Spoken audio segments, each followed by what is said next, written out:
I especially appreciate our registrar who has not had sleep in the past 2 weeks trying to make sure this works. Hilda Adetunji Adeniro Emena. So welcome. Also with us here today is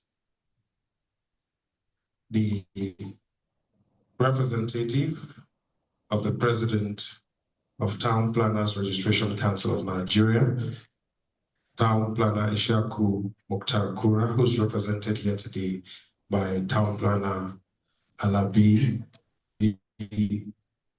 Ndambula. I hope I got that correct. Thank you very much and welcome. We have also with us the Acting Registrar of Top Reg, Town Planner Samuel Bayomi. You're welcome.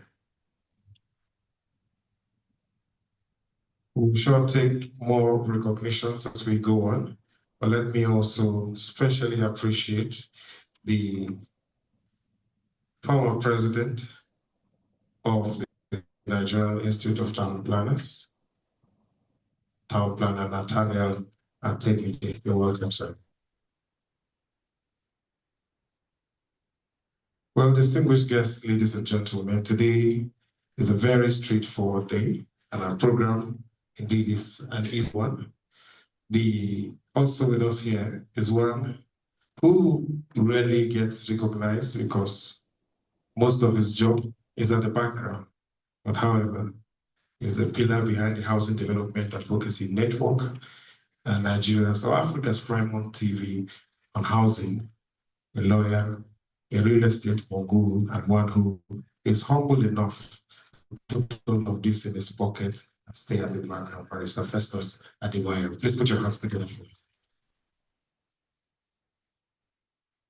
So very quickly, we will want to run through.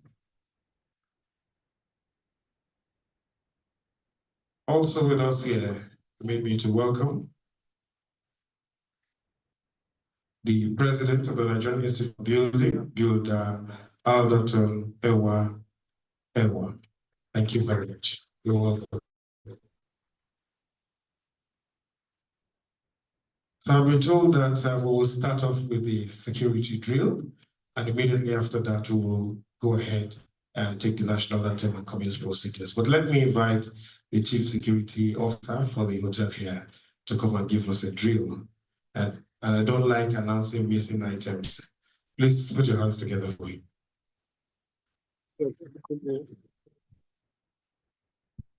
Good morning, participants. You are welcome to Abuja Continental Hotel, the safest, secured, and the most comfortable event center in Abuja. Saleh Mohammed is my name. I'm the hotel safety manager, not CSO as Oga announced. It is a tradition in this place. Before commencement of any program, we give safety and security protocols, so that from beginning till the end of the program, we will not record any incident. However, before I go further, if there's a need for you to use the convenience, it is very, very easy to locate. You just walk out through any of the doors, just turn to the left. You see one of the meeting halls called Aperture B. You see a turn there again, turn to the left again. As you proceed, you are walking towards the convenience. The first two doors you'll meet there are the conveniences. Let me repeat again. As you walk out through this door, turn to the left, you see Aperture B, turn to the left again. As you proceed, you see two doors. The first door is for the female convenience, while the second door is for male convenience. Please, you are advised always look before you enter so that you don't find yourself in the wrong destination. Aside that, today is not scheduled for a fire drill. Therefore, should there be a steady ringing of fire alarm bell for 2 to 3 minutes or beyond that, that suggests that something might have gone wrong somewhere or it's a false alarm. However, whatsoever the reason may be, please don't be panicked. You can't, because we have certified emergency response team members on ground who will ever do the needful should something go contrary to our expectation. And if evacuation becomes necessary, we have 2 assembly points. One, you can exit through the main exit door near the scanning machine where security personnel is positioned. As you exit on the left, you see the muster point there. If assembly there will not be possible or safe or whatsoever reason, we have alternative assembly point, and you can get there by passing through the same doors, get to the convenience where earlier described as a exit door there, pass through, and as you pass through that, you see directional signs that will take to the alternative assembly point. Then on the security aspect, this is a public place, though it's a controlled environment. It is very, very important that our personal variable belongings, more especially our mobile phones, should not be left unattended. If you have cause to live where we are seated, maybe for tea break, lunch, or whatever reason is, it's not just peculiar to this place, it's a global best practice anywhere where there's an event. Please let us adhere to that, because hotel will not be liable for any loss or damage of items like that. So it's very, very important we take note of this. So without wasting your time, on behalf of management, I wish you a successful program. Thank you so much.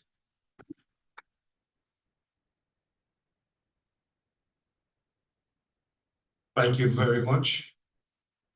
The security drill is very important as a part of measures to make sure that we leave here happy as we came. Today we'll be talking about taxation. I believe that these issues will also take center stage. Today we stand there like skilled craftsmen on a well-organized construction site. Each of us bringing our tools, our knowledge, and our years of experience to raise not just walls, but roofs. The very framework of our industry poised for transformation. This forum, hosted by the Council of Registered Builders of Nigeria, in collaboration with the Housing Development Advocacy Network and with great support from SLERON, is more than just a meeting, it is a blueprint session, a place where ideas are drawn like architects' plans, discussions poured out like concrete, and solutions welded together with the insight and collaboration. Our theme today, Nigeria's tax reform and the building and construction industry, implications and opportunities, invite us to examine the scaffolding of our reforming economy.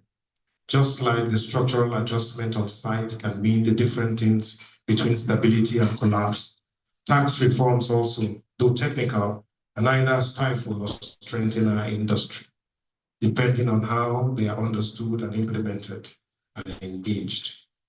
We must thank our Chairman of Council, Hilda Sampson, Ame of Palua, PhD, FNY, IOP, and the other team at the Housing Development Advocacy Network for choosing our speaker, for selecting the theme, and for ensuring that our speaker, who at this moment is the best person in this country to talk about taxation, to come and speak to us. So distinguished guests, much like the hidden work beneath the surface, reinforcements, drainages, soil tax reform may not always be visible, but it strengthens the load-bearing elements of our economy. Over time, they pave the way for sustainable growth and investor trust and improve public truck infrastructure. In other parts of the world, like Rwanda and Singapore, we have shown clear fiscal architecture, the built environment can thrive and lift the entire nation. Here in this forum, each of us plays a role. Policymakers, like architects, set the vision. The regulators, like engineers, ensure soundness. The builders and developers, we build structure to life. And together, through focused collaboration and open dialogue, we can construct not just a better house or better buildings, but a stronger, more resilient industry. And so, distinguished guests, ladies and gentlemen, I ask that we rise as we honor Nigeria by taking the national anthem to formally commence proceedings.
Thank you very much. You may please take your seats.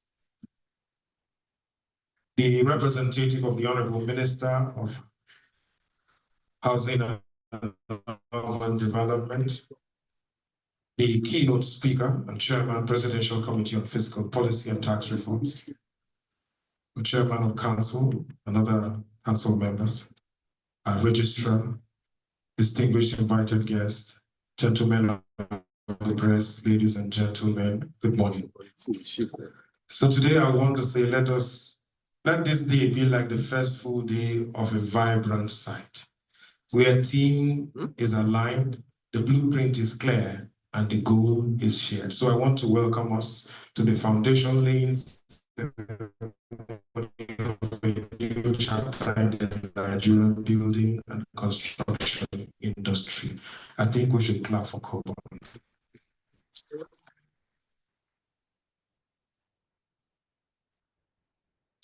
To begin and welcome us officially is one whose story is short, but is lengthy and impactful in Nigeria. And once upon a time, in the city of Zaria, he was born. He graduated with first-class honors in architecture from Abelo University and moved on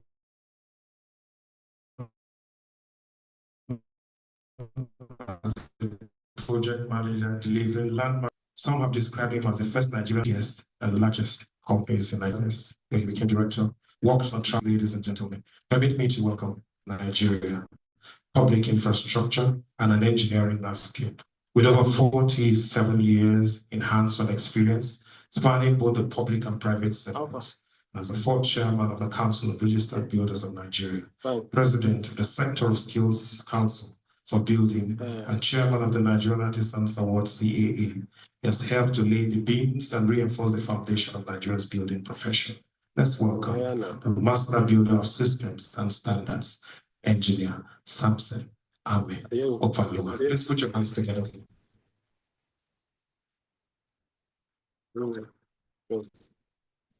Please, can we clap properly for him?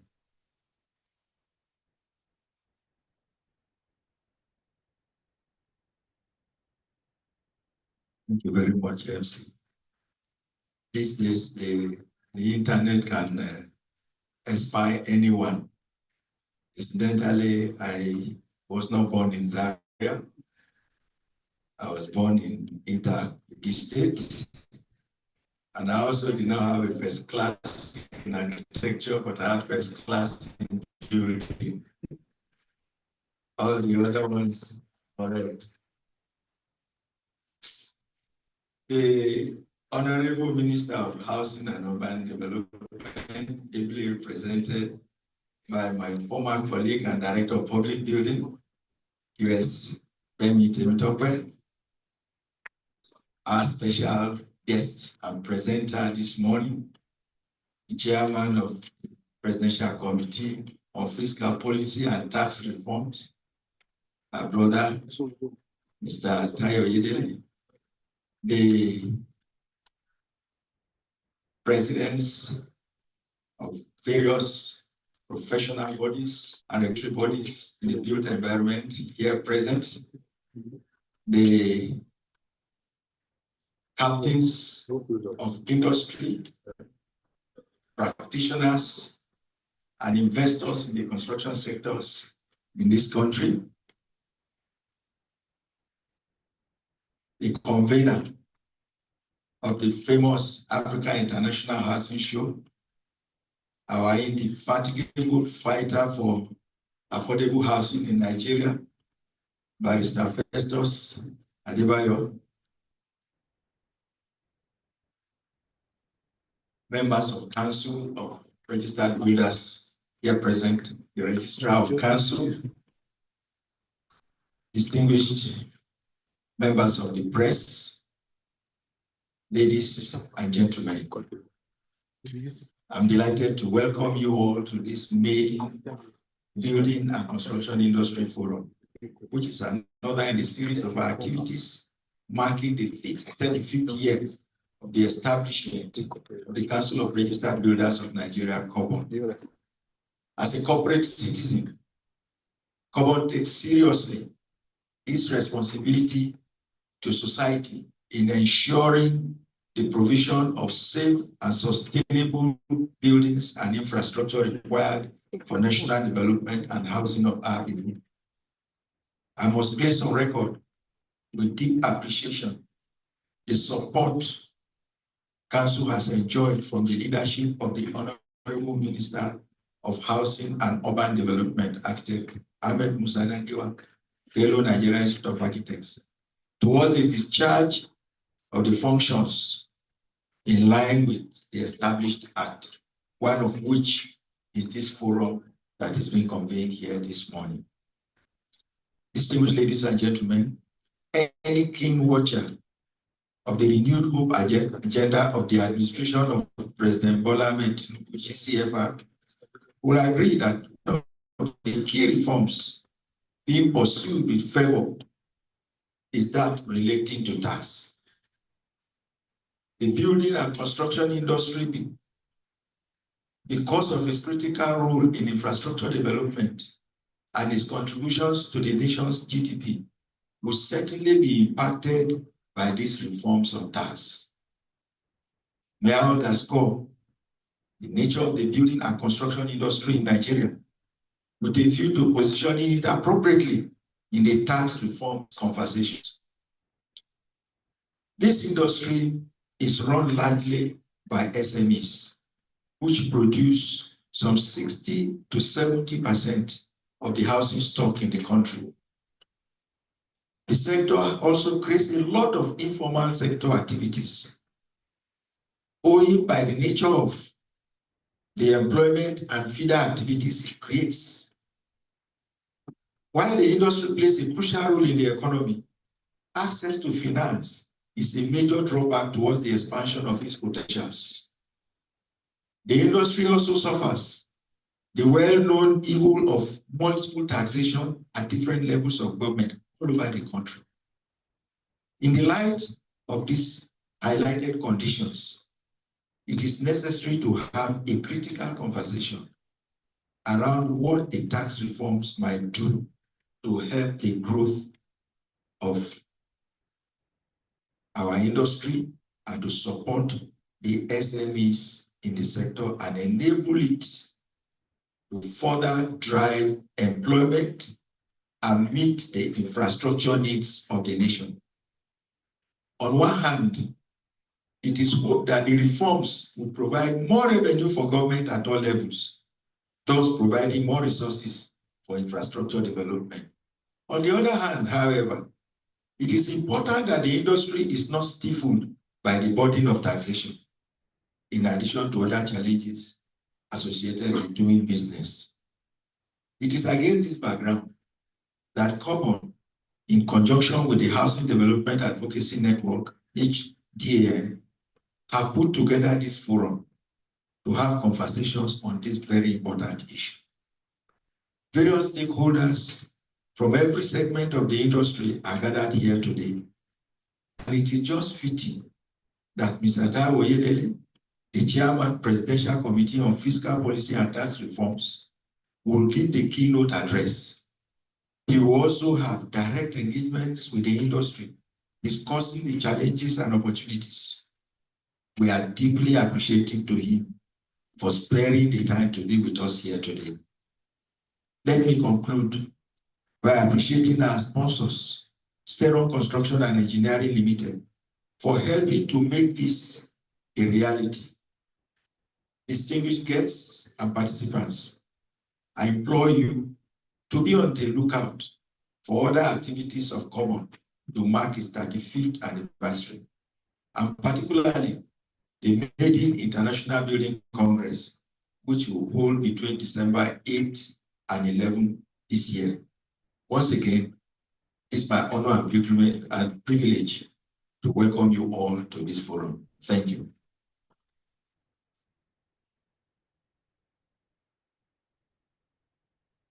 I think he deserves a better round of applause.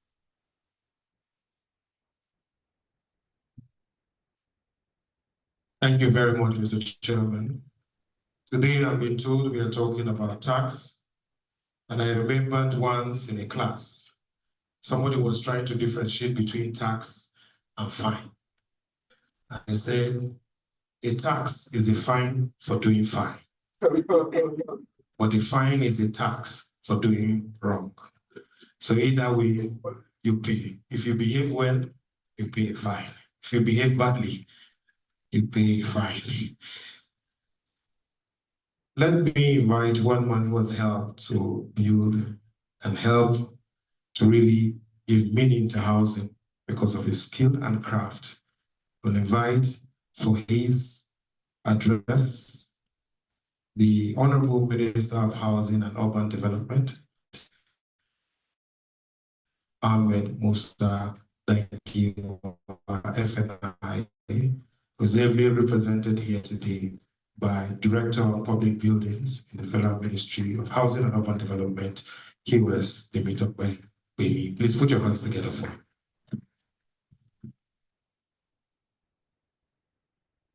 Let's clap for him because you do what the Honorable Minister would have done himself. Good morning. Chairman, Presidential Committee on Fiscal Policy and Tax Reform, Mr. Taiwo Oyedele. Chairman, Carbon, Engineer, Builder, Opalua Samson, my boss and my mentor, the executive members of Carbon. I also want to recognize Barrister Festus Adebayo of Housing Development Network. We appreciate what you are doing, sir. The honorable guest, industry. My name remains Beni Temitope. I'm representing the Honorable Minister, who is unavoidably absent due to national assignment. And I would like to go straight to a speech. I am happy to join you at this inaugural edition of the Building and Construction Industry Forum, organized by the Council of Registered Builders of Nigeria, COBON. Let me begin by commending the organizers of this event for the foresight in choosing a team that resonates with the bold reforms of His Excellency, President Bola, our economy under the Renew Hope agenda. Nigeria has for a very long time been facing very systemic challenges owing to the way we have structured and administered key aspects of our economy. If we want to make a change and move forward, it is important that we do things differently. This means embracing reforms, opening new vistas of potentials, and taking hard decisions. This is exactly what Mr. President is doing. As you are aware, the federal government has embarked on comprehensive and ambitious tax reform agenda with the recent introduction of the Nigeria Tax Bill 2024. The Tax Reform Bill 2024 is a significant legislative proposal aimed at simplifying, harmonizing, and consolidating Nigerian national tax laws. Born out of public necessity, this bill seeks to address critical issues such as structural overlap, challenges in revenue mobilization, and the decline of small and medium-sized enterprises, which are vital to Nigeria's economy. The building and construction industry, being one of the highest employers of labor and a key contributor to GDP, sits at the heart of this transition. It is therefore important that stakeholders like Carbon engage proactively to understand, prepare for, and leverage the implication and opportunities that are embedded in tax reforms. The Nigeria Tax Bill 2024 introduces a number of provisions with direct impact on our sector.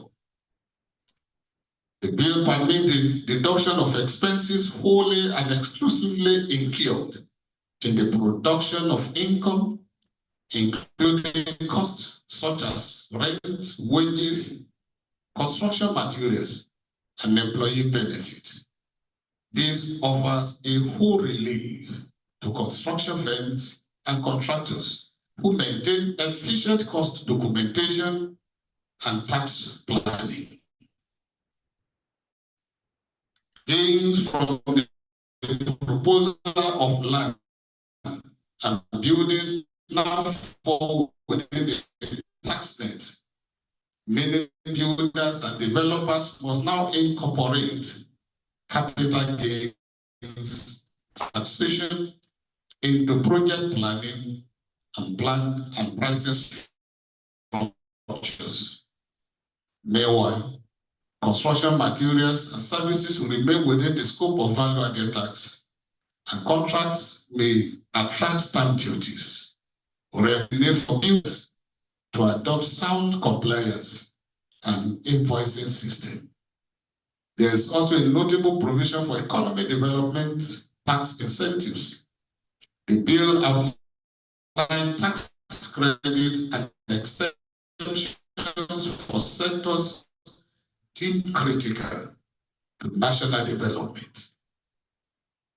Given the labor-intensive and value chain impact of construction, our industry stands to benefit provided we meet eligibility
while we have fully aligned our housing policies with fiscal reforms. We are also working with tax authority to ensure that real estate and housing investment are guided by clarity, equity, and investor protection. We believe this tax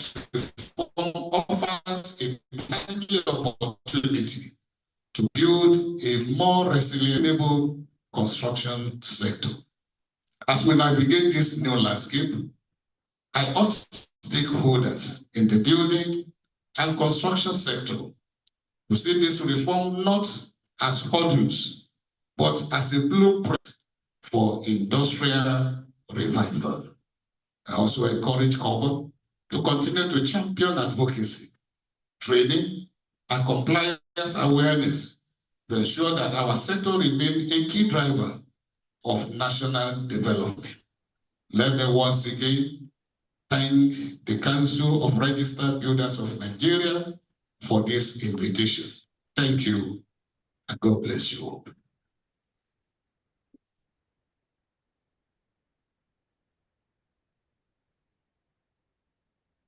Thank you very much. Another round of applause for His Excellency, the Honorable Minister. We appreciate you. I understand that there are many activities and events happening around the state today, but we must appreciate the Minister for sending one who believes in us, who has worked with us over the years, and he understands that he will spend the whole day, even if it's do dinner, he will be with us here. Please clap for him. Thank you so much.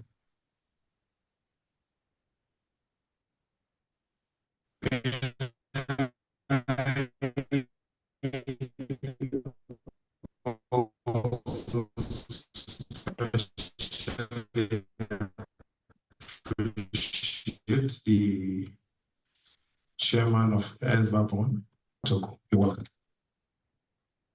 Let me also especially appreciate the managing director and CEO of Urban Shelter, Haja Sadia Aminu. You're welcome. We especially appreciate also the Director General of FOCI is here with us, Mr. Fidelis Imoisili. The Managing Director, Abuja Property Development Company Limited, Mr. Akim A. Adiroba, FCI. You're welcome. There is a long list that we try, and construction. Somebody had bought a house from a lawyer, a teacher, a house separately, and the teacher agreed and paid for the well. But 2 days later, the lawyer came and told the teacher that I only sold the well to you, but I did not sell the water inside the well. Then the teacher said, I've also been looking for you. I wanted you to come and remove your water so that I can put my own inside. If not, from now going forward, your water will be paying rent inside my well. Building. Well, distinguished guests, ladies and gentlemen. Now, this is something I do, and sometimes it can be tricky. Just before you bring a keynote speaker, you try to tell them that you bring another person. So this is what I will say. Before I bring the keynote speaker, I want to bring a speaker of international repute, who's also an accountant. But let me bring him, a man linked in many quarters to the Experience Project, to be an experienced project manager, handed the blueprints of a national high-rise. His mandate is broad and ambitious. What is it? To reconstruct Nigeria's fiscal architecture, reinforce revenue channels, and lay the structural beams for the long-term economic growth and governance stability. His academic journey spans prestigious institutions, including the London School of Economics, Yale University, and the Harvard Kennedy School. He was also a lecturer at the Lagos Business School and associate prof at Babcock University, passing down blueprints to the next generation of policy professionals. He's a fellow of the Nigerian Leadership Initiative and a member of both the Global Tax Forum and the former Global Governing Council of the ACCA. He spent over 2 decades at PricewaterhouseCoopers, PwC, rising through the ranks to become a fiscal policy partner and African tax leader. For more than 10 years, he stood at the leadership scaffolding, guiding teams through the complex tax terrains, strategic policy renovations, and continental scale fiscal developments. With dual foundation in accounting and economics, his expertise is a well-balanced ledger of numbers and narratives. His influence extends across critical beams of national development, from serving as the thematic lead for the Fiscal Policy and Planning Commission to chairing the West Africa Debt Management Roundtable under the Nigeria Economic Summit Group.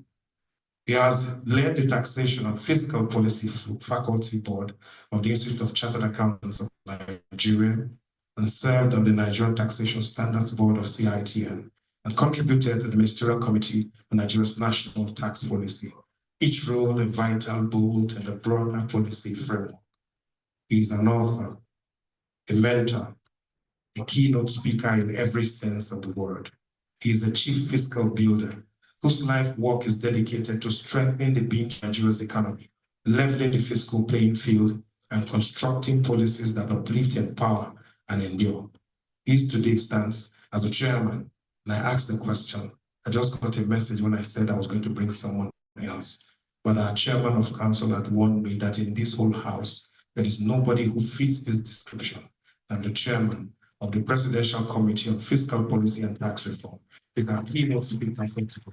So, ladies and gentlemen, let's welcome Mr. Tyler, who is the master builder of fiscal foundations. Please put your hands together for me.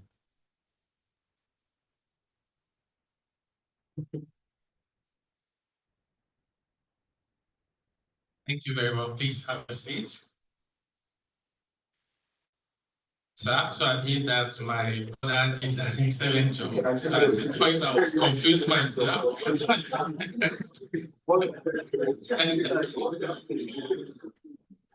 Good morning, everyone. The Honorable Minister, represented by my dear brother, Builder, QS, Amy Timitokwen, the Chairman of Council, other council members, the registrar. He has done a good job of following up to make sure that this happens. Builder Tunji Adiniro. Let me also comment very specially the Council of Registered Builders of Nigeria and the Housing Development Advocacy Network for this initiative. So I was really very impressed that you are paying so much attention to an issue around tax reform. And the reason I say that is because majority of Nigerians, including professionals, they do not know anything more than what is on the headline of newspapers and what is on social media, even professionals in the finance sector. So we say, how then do we take advantage of the opportunities presented by the reforms if we do not understand them? So I'll share this experience everywhere to let them know that, as an example, they should go and learn from common.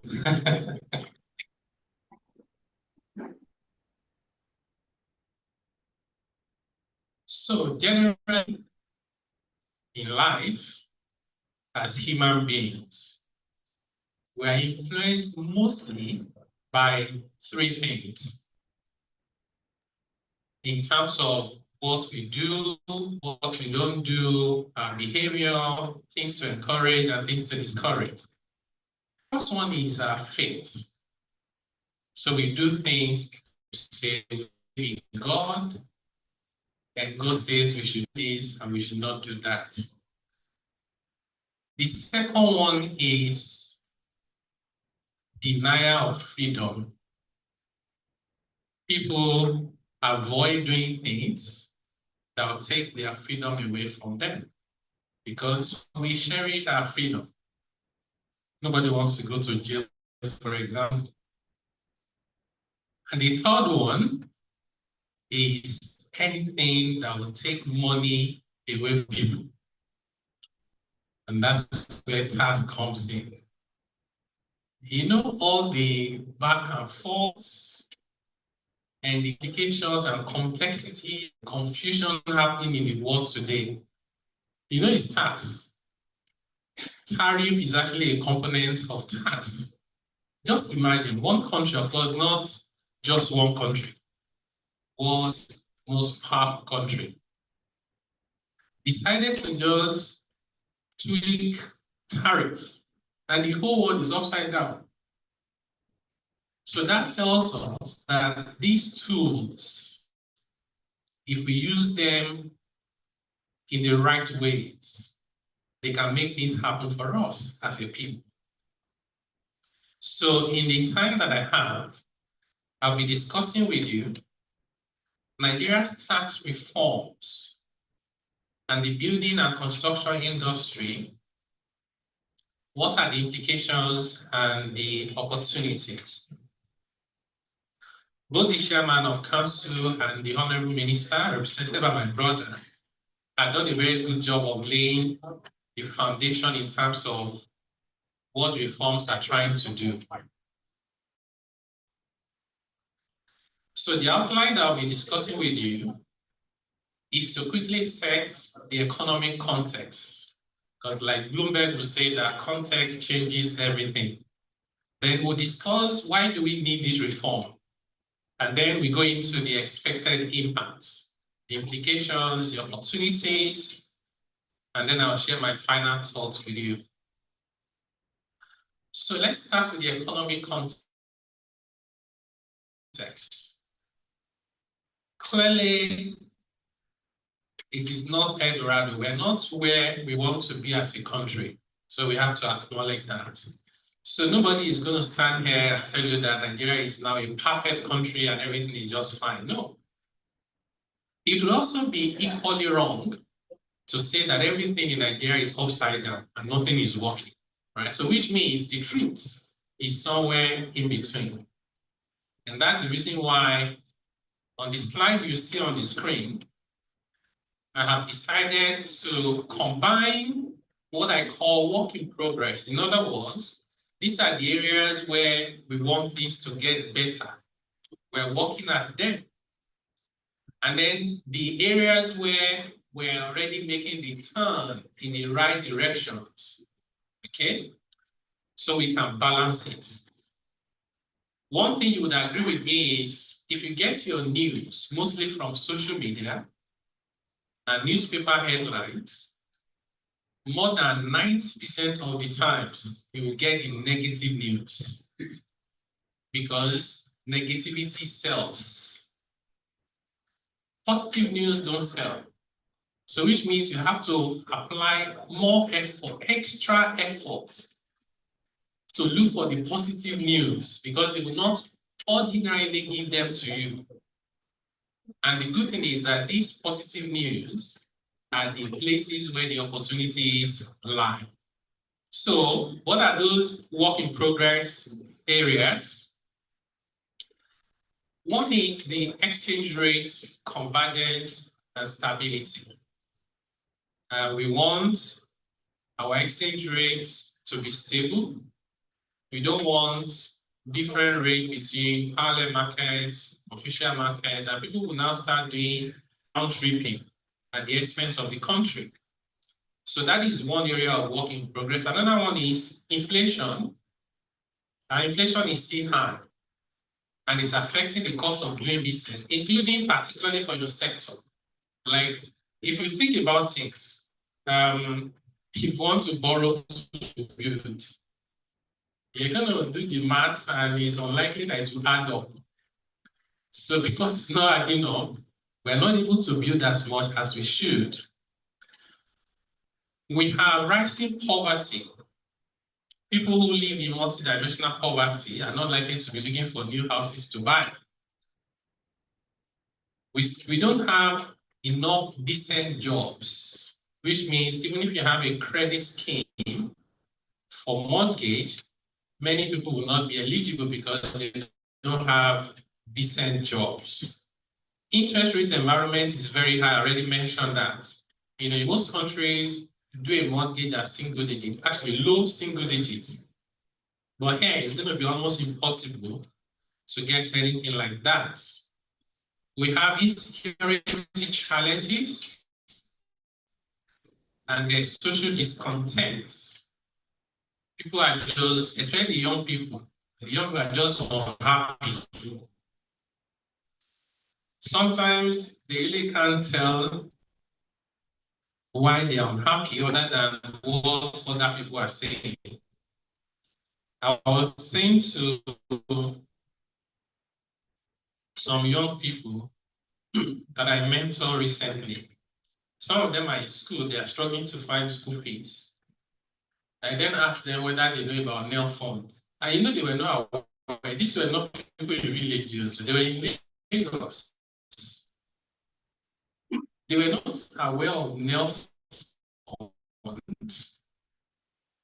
And they can't afford school fees. They have no school fees to pay, let alone the stipend to buy food to eat. And there's some people in the north that already got the money already. So I said to them, this is where the problem is. You must pay attention to pieces of government that will benefit you so you can take maximum advantage. Don't say, oh, it's a line. You know what? You try first. What do you have to lose by trying? Just apply.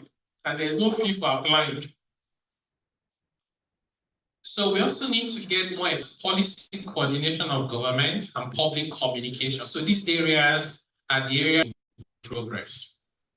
The areas where we are beginning to see positive indicators include our trade surplus and balance of payment. This is huge. Although it's not physical, you can't see it, but this is so fundamental to the health of the economy.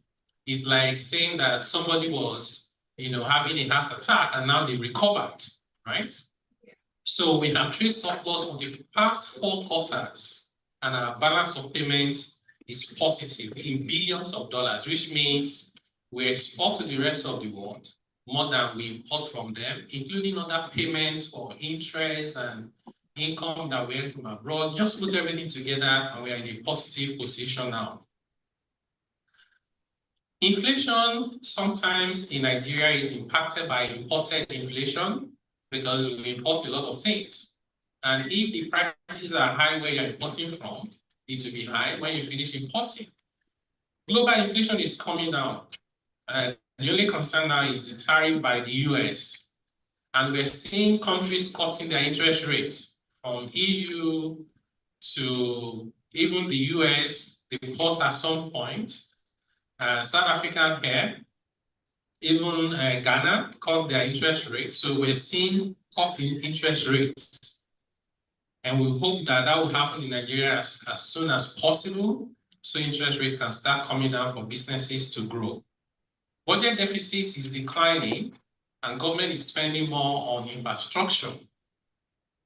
We have one WhatsApp group. We have a lot of elites in that WhatsApp group. And someone was saying there that as soon as they heard that the government was going to do Lagos-Calabar coastal highway, while many people were complaining and abusing government, this guy just positioned himself and bought land near the coastal road. Do you know, like about 2 weeks ago when he was sharing this experience on our WhatsApp group, the value has gone up by 10 times. This is less than 1 year. Someone is there, someone is cursing governments, and that's not the road they should build. Somebody paid attention to government's activities, position themselves, and they're going to make a kill out of it. So at the end of the day, it's not the witch and witchcraft in the village that is pursuing anyone. It's how they position themselves. We have seen improvements in our tax to GDP ratio. This is an indication of how much revenue we have to run and finance government activities.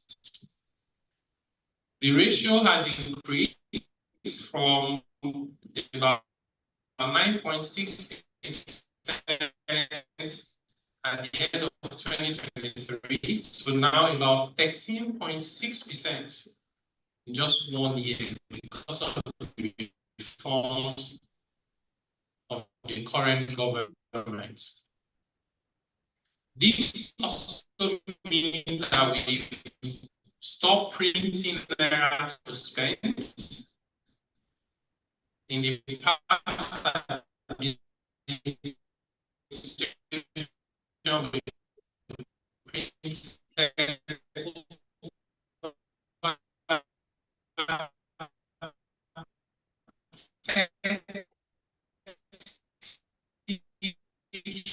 trillion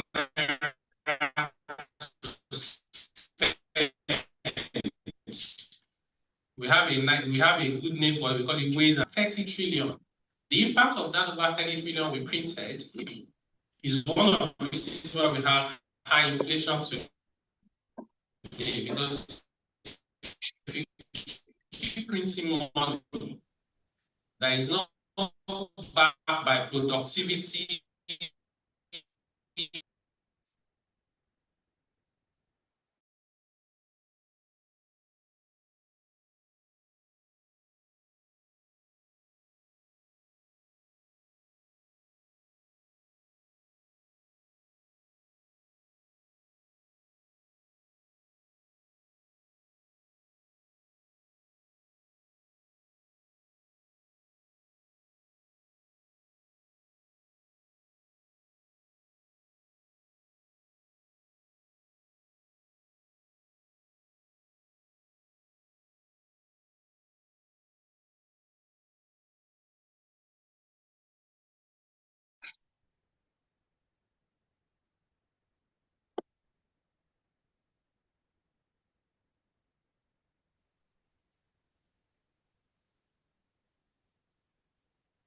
something that we should pay attention to. Our capital market is doing well, could do better, and we've seen improvements in inflow of foreign exchange, particularly foreign portfolio investment and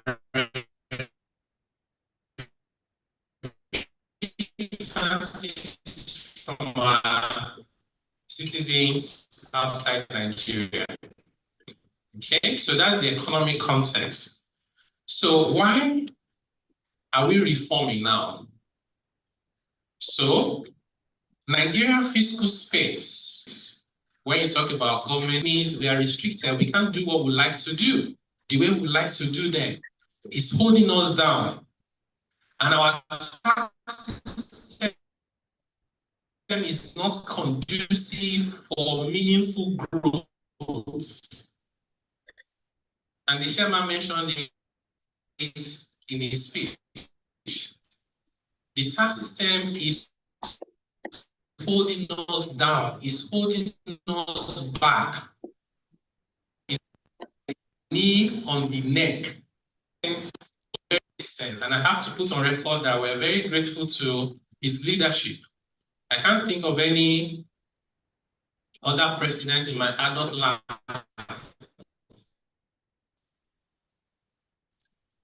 that have taken the level of political risk he was taking for these reforms. Even when everything was turned upside down, there was a lot of sensationalization, there was a lot of tweaking and twisting. People invented things that were not in the will not vote for you again. It is against one section of the economy. He was very firm. And he said, we're not going to negotiate whether we need these reforms. We can negotiate the content of the reform. It takes serious leadership to do that. Because not doing this reform is to allow the nail to continue to be on our neck, and then we just magically hope that we'll start breathing well. It's not reconciling. So this is very, very fundamental. So the fiscal environment issues affect the low revenue generation that I told you earlier on, a budget deficit, and we're printing money to cover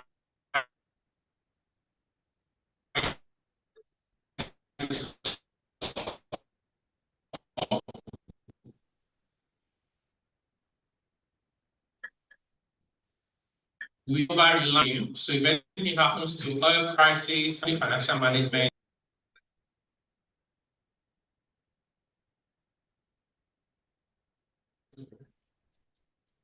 life is impossible for that person. How can they be paying taxes? But we're very diligent in collecting those taxes. We collect it from source. We call it PAYE. So the person has no say in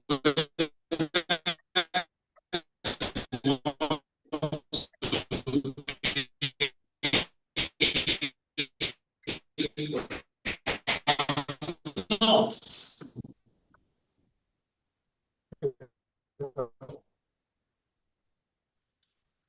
Then we tax their basic consumption when they are buying food. They want to pay rent or accommodation, transportation, everything and everywhere they turn. And we allow our richest citizens, the high net worth individuals, the elites, to get away with not paying taxes or paying very little. We tax our smallest companies, even micro businesses, are to pay heavy taxes. So this inequity is not something that we should be proud of, and therefore we need to fix it. We have a tax system that was distortionary. So if you have access to government and the power that be, you get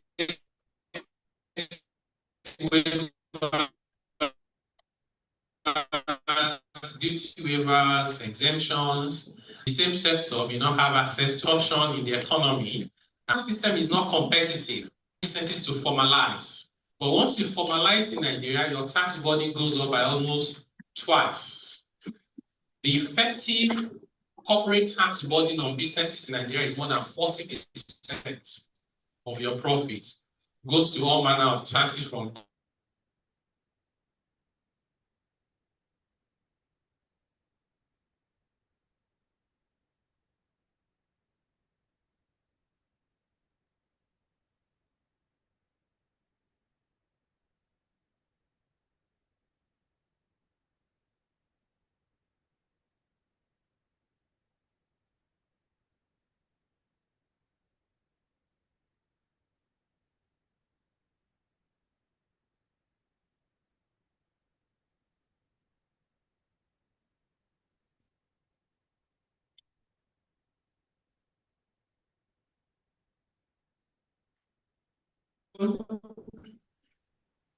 was not at par with modern reality. We have a lot of fragmentation, everybody pulling in different directions and doing their own things. And the cost of compliance was very high, as well as the cost of administration. So you will see from just this slide alone, why Mr. President said, I'm not debating whether we must reform the tax system. We have to. Because it's the only thing to do. Let us discuss what we should be reforming. So the next slide, what is our approach? Now that we've identified what the problems are, so how are we reforming? We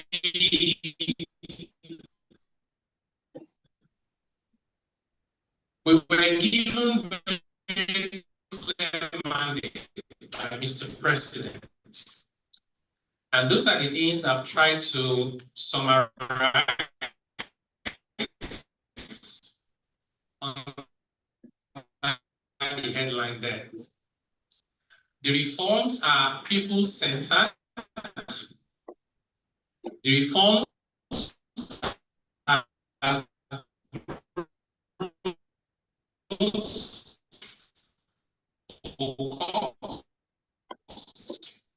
and reforms are efficiency driven. Three things. In our committee was made up of a number of eminent Nigerians from all of life. And we spent a lot of time agreeing on the principles for the reforms, so that when we got to the point of writing the language of the law, we were always having a lot of debate and disagreement. So, okay, let's take a step back. Is this debate people-centered? I'll give you one example. We still have that issue today. There are very, very senior people in government, particularly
coordination, fair taxation, responsible borrowing, and sustainable spending.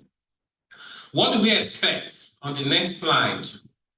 We expect that for businesses, there will be reduced risk because the tax system was adding to business risk for many businesses. Their tax burdens will be reduced, and the regime under which they do the operation will be competitive, both within the African continent and the rest of the world. We want Nigerian businesses to launch out from here and become global companies, multinationals. Let the headquarters be in Nigeria with operations around the world. It should not be the other way around.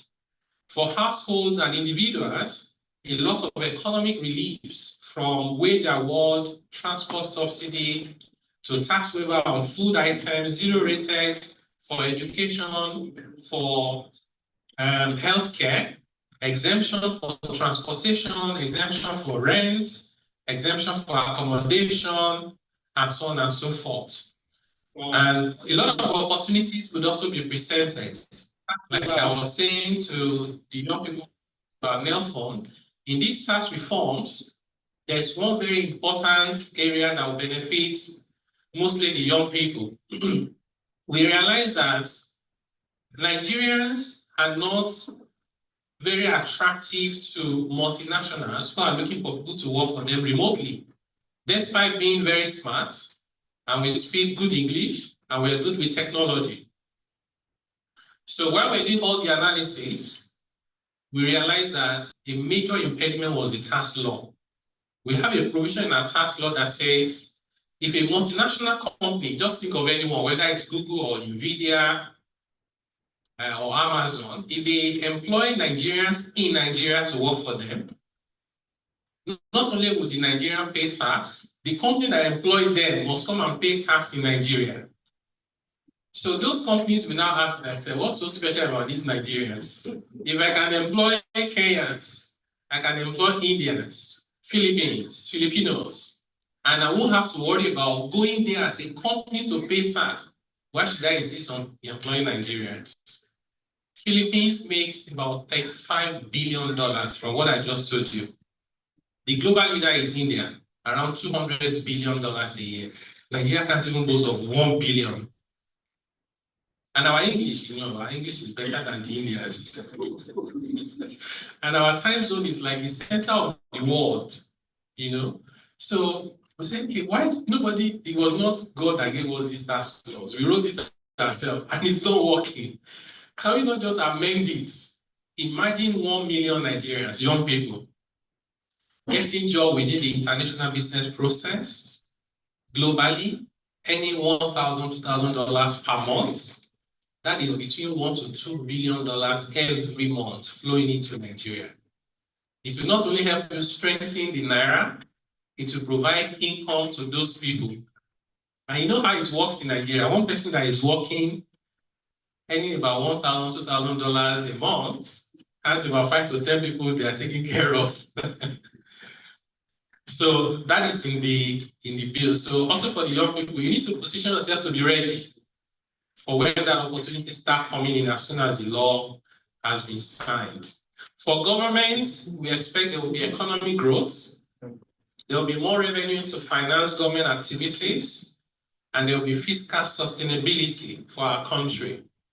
One of the indicators that was very scary for me was that as of 2022, the federal government of Nigeria spent about 97% of its revenue to service debts.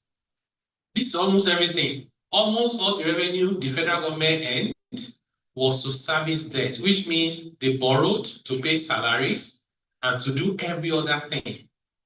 If you continue with that, you end up with a debt trap. It's almost point of no return. But the good news is that 97 was down to 75% by 2023, and by 2024, we expect to be around 50%. The plan is to bring it down to below 30%. So this is also one of the areas of improvement.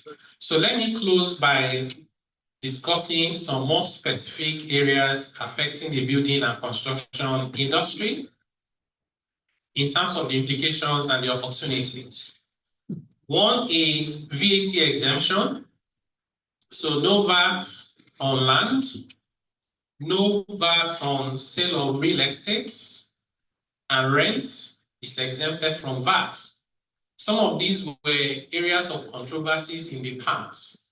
What we've done in the reform bills is to make them very clear so there's no debate. Because sometimes even when you are right and it's not clear, you may spend 10 years in court trying to find out. So those problems will be behind us. Stamp duties. There's exemption on stamp duties for rents that is below 10 million naira a month. So if you're paying rent, which is what many people will do because they don't own a house, You won't have to pay stamp duties unless you're a rich person who is paying a lot. It's not like we are punishing rich people, it's just that they have better ability to pay. Then capital gains tax is exempted on the sale of your dwelling house. So if you have a dwelling house that you are selling, sometimes when you sell a dwelling house, it's not a good thing. It might be because of circumstances. So we don't want you to be paying capital gains tax. Withholding tax on construction, maximum of 2%. So which means the rate is very, very significantly reduced. Although this will not apply to some of the services. You know, there's a lot of services in your sector as well. Some of those sector services are considered to be professional services and they will attract a higher rate. There's priority incentive. So we identify sectors that we believe should be priority to Nigeria. And then we've introduced some incentives for those sectors to grow in a very meaningful way. And one of the sectors included is building materials. So this priority sector incentive is biased towards manufacturing, not so much services. Again, because as a country, we need to prioritize producing these more than anything else. So we have that, and then the land reform. So this aspect of our reform is still ongoing. So we're discussing with the subnational, you know, they're the ones that own the lands.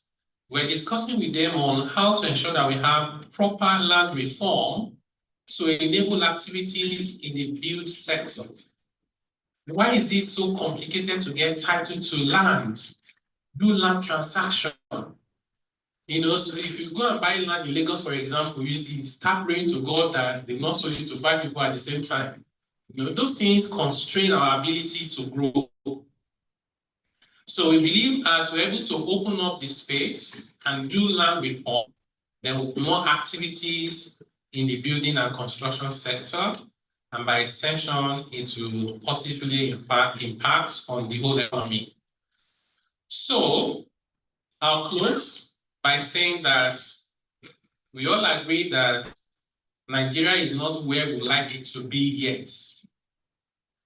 And we know that Nigeria can get to that point we all be proud of in our lifetime. But the way to make it happen is to play our own part. I would encourage you to seek more understanding of the reforms. Don't rely on social media and headlines from newspapers. Try and get something yourself. One of the ways to do that is to follow the information we share on the committee's accounts. You see it on social media. There's a dedicated website where you see a lot of information. We have a YouTube account. So anything you get from that source is credible. And we're not going to be lying to you because there's no need to lie about anything. The number 2 thing you should do is to try and do an impact assessment and say, how will this affect me? It will affect you as an individual, whether you work in this sector or not. It also has an impact on you as a sector, on your industry, whether you work for a company or you own the business. Analyze the impact. And then the last one is to position for the opportunities. Understand, assessment, and then positioning. Very, very important. Like Abraham Lincoln said, the best way to predict the future is to create it. Thank you very much.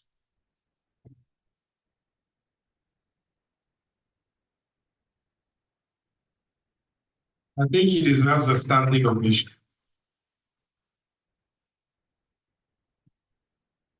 Let's clap for him, please. Let's clap for him.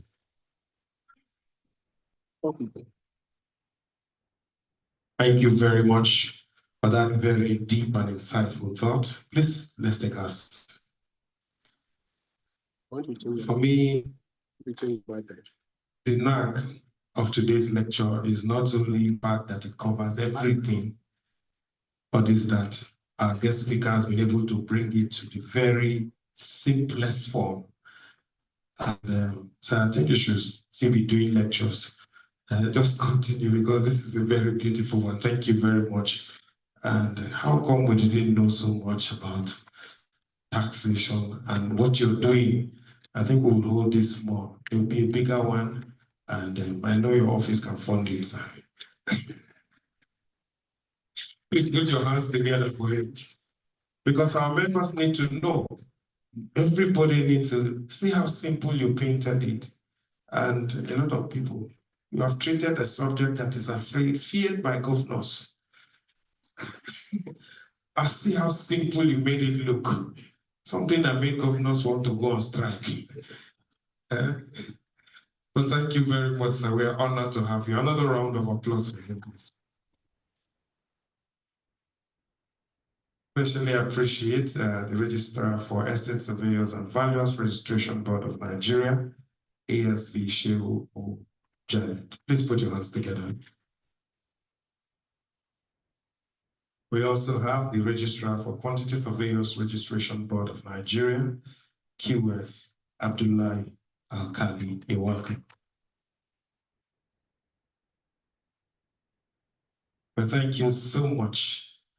Well, when you have one who has more than one capacity, 2 caps, that is what you get. I remember once we were trying to hire an accountant, and I was put on the board interview accountant. And I asked a simple question to the accountant we're trying to hire. I said, 50 plus 50, what will it be?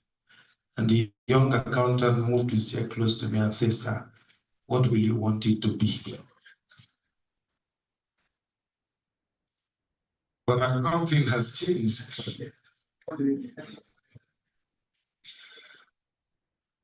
I had said once, before a very large gathering, that I am into round tripping and my wife is into human trafficking. I thought it was a good thing. And they called me to a side and said, exactly what do you mean? I said, yes, I'm into round trip because I travel around the world. And my wife, in the community where we live, the school is on the other side of the village. So every Monday and Thursday, she volunteers to take the children across the road to the other side. So I thought that was human trafficking. I've been told that we will need to reposition this place because we are moving quickly into the panel discussion right about now. So we will need to also move the podium. So I want to yield my podium. However, I will still remain MC till the end.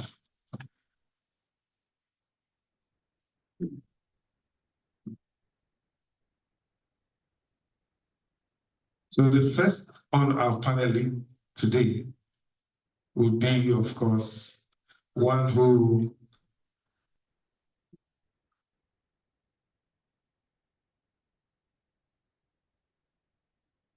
is an executive management professional who's also result-oriented. She has focused and driven and a dynamic leader with over 15 years progressive leadership experience. She has led Urban Shelter, a real estate development company, through engaging change management since 2015 and repositioned the company to be an industry leader in real estate sector. In addition, she heads the thematic group for the housing and urban development of NASG. She's also the coordinator for the technical working group housing and urban development for the medium-term national development program. She provides guidance as a board director in a number of companies, including Shelter Suites and Hotels Limited and North-South Power. She's an alumnus of the Brunel University and School and Oriental and African Studies, University of London. She is one who is passionate about leadership, but in the finger, on the tips of her finger, is the desire to make gender equality a very global issue, particularly in Nigeria. Distinguished guests, ladies and gentlemen, let's welcome Managing Director and Chief Executive Officer of Urban Shelter Limited, Madam Sadia Amin. Please put your hands together.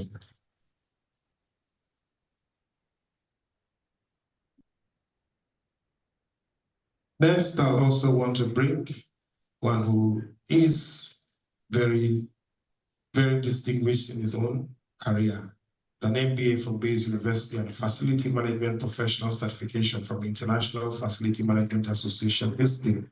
He had a brief stint as a lecturer in Building Department of Nuhu Bamale Polytechnic Zaria before joining services Istwal Abuja Investment Property Development Company. But he had gone on to join the Abuja Property Development Company of Pony Corporation and served head of real estate and construction project department and rose to become the managing director and CEO APDC 2020. He successfully retired, but is not tired. He's currently serving as MD CEO of the Westlake Infrastructure and Property Development Company. He's a fellow of the Nigerian Institute of Building and a past president of the Abuja chapter of the International Facility Management Association. May I especially invite Builder Lawa Liu Magaji, FNIOB, FNP. Please put your hands together.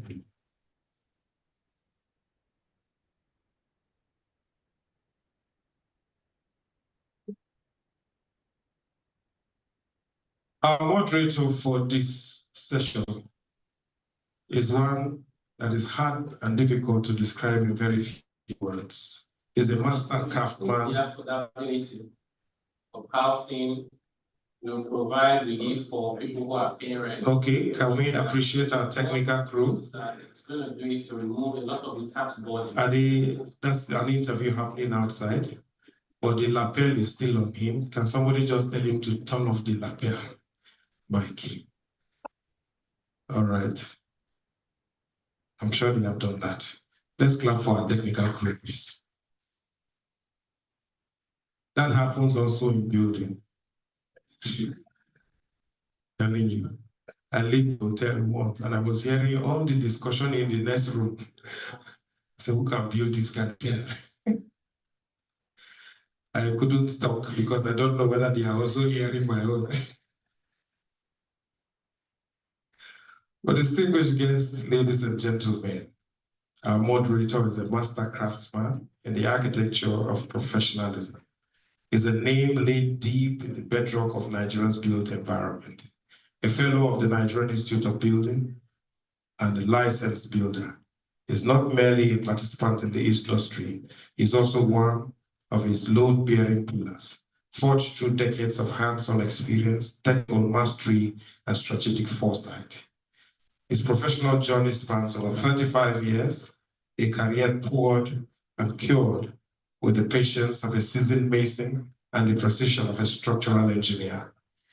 His academic foundations are laid across solid with degrees in building and construction management, MBA focused on operation, production, and management, each one a reinforced lab supporting the rise in the industry. His education does not end with mortar and theory. He climbed further, undergoing an advanced management program at the Lagos Business School at the Pan-Atlantic University. He's a chartered arbitrator, and he doesn't just build with blocks, but also bridges, resolving dispute, aligning perspectives, and reinforcing structural integrity for the profession of wisdom and fairness.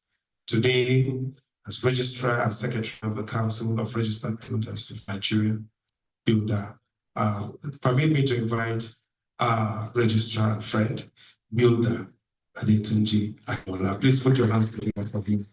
It is different. In the ever-evolving skyline of Nigerian construction landscape, it is not possible to mention building without mentioning him. Thanks also to our president, our chairman of council, who believes that working together can only make things better. So in the next few minutes, you will hear them dissect the questions and deal with the issues. But this panel I've been told is not complete because we're going to be asking questions of the panel and asking questions from the paper earlier delivered. So permit me here to make this panel totally complete, the chairman of the Presidential Committee on Fiscal Policy and Tax Reforms, our keynote speaker for today, Mr. Tayo Oyedele, to come and join the panel also. Please put your hands together for him.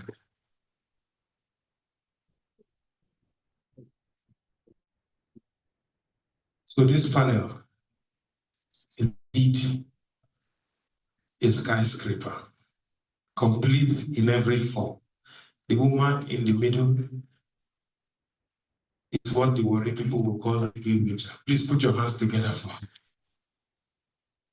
So I'll hand over to our moderator who will do his opening speech and maybe continue and lead us through what will happen. Another round of applause for them. Thank you, MC. I think it is that round.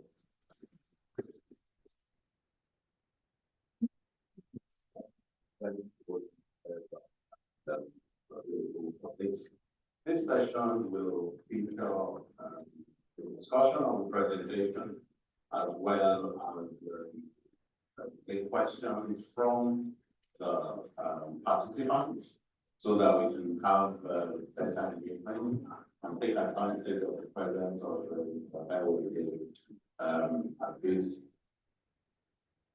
at this forum. Clearly, for us in the industry, I think that's one of the things that has been stated earlier. We need to understand the macro environment in which our industry is set. It's not enough that you just focus on knowing how to build and focus on your skills and those you're practicing within a certain macroeconomic environment. And that's why this conversation around taxation and its implications to your business, to your practice. That's why we're having this engagement. I'd like to ask the discussant to give their initial thoughts in the briefing stage.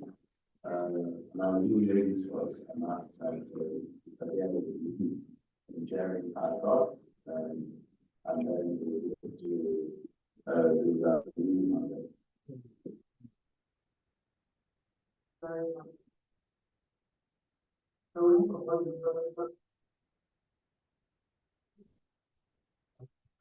Introduction. I appreciate I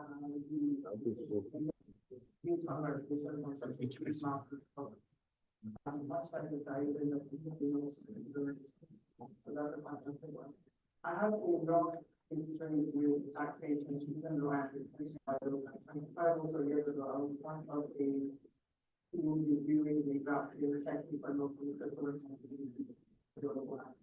so seeing parts of it now, I think I'm really going to so that's that. I think at the core of it, in one recognize that this is the community and we struggle with showers. I know they didn't even from the school. The level of really intentional, bring for everyone to show that the residents of water.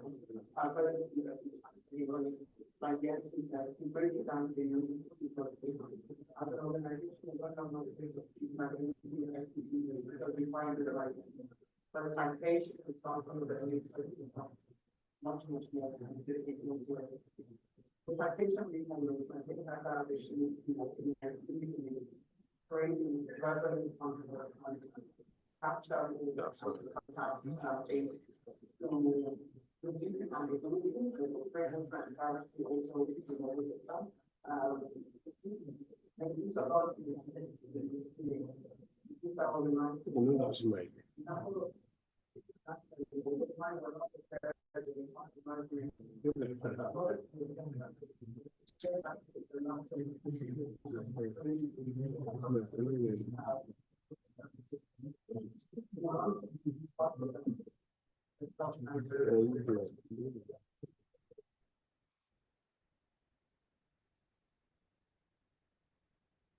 Very much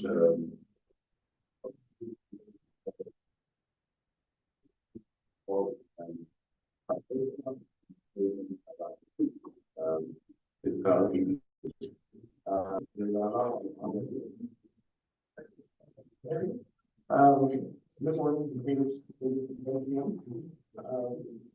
I must recognize the chairman as well. My president of the and I'll get to the club and the registrants, other participants. What I found happening concern, when I was the end of the development I had to do the family. I've been a 20 person all my life, but when I became the MD, I had to take out some other things. one of the major issues we have with tax issues, you have to grapple with a lot of things. I'm just speaking from field perspective. The guest speaker has educated us more on what tax is all about. But at the same time, we want to feel and face when we have to deal with tax. And at some point, I was thinking whether the idea of tax will continue to tie the news on the people paying tax. And even the people that are not on the tax list will be on their own. That is what I feel at some point in time. Because I was thinking that we need to broaden the tax base, get more people into the health, and probably less the tax effect on the people that are compliant. But most times you find out that the budget is so much and the tax authorities are not really concerned whether you survive or die as far as you pay tax. And it shouldn't be so. It should be a kind of win-win, contributing and helping you to make sure you succeed. Because when you continue to pay tax at the expense of your survival, I don't think that is how it's supposed to be. Tax is supposed to help us. We are supposed to get tax incentives, and this is why this event is very important for us in the field in construction industry to know what are the incentives, what are the things. As Nelson Mandela said, you should not lose, you should win. And more. And I'm not going, I'm not regarding the and that's what I think more as by the guest speaker. A couple of years back, I was faced with dealing with a very and there was an agreement that we had to sign, and they wrote those agreements with laws signing the ordinance. Those are the independent law. And they are even telling me that you have to pay in shillings, and I didn't know where we buy shillings. So I think the guest speaker, honestly, you have a lot of job on your hands, and I hope this committee is going to be a standing committee that is going to be continuous because we have lots of issues. In construction industry, we have lots of SMEs. Those SMEs are the backbone of construction industry. And when we are planning to tax, it becomes very difficult for them to operate. The cost of creation will be so high, and it will be difficult for them to survive. Even the personal income tax, the 800,000 tax. I think Nigeria is what we call the middle class, and the white collar. So we rather have, if we have much. And I think we need to do and look at some of it. And tax collection as well. In the field, we have various standing people coming to us from national, from the top national, from local government. I find the fact I read part of the tax reform, and I saw there is collaboration, collaboration between the federal and MDAs. This collaboration is better we centralize and pay this tax to one agency, and then this agency will take care of sharing the tax with some other people, some other agencies as well. Because when you have people visiting you all the time, it's triple your business and it becomes very difficult. Thank you. Thank you very much for those opening remarks. I can ask Mr. Taiwo to speak to the two speakers have needed to introduce the relating to the operationalization of the task. They talk about the people who will do the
Part of that implementation also means that we have to identify all the key stakeholders, both from the government side and from the private sector side.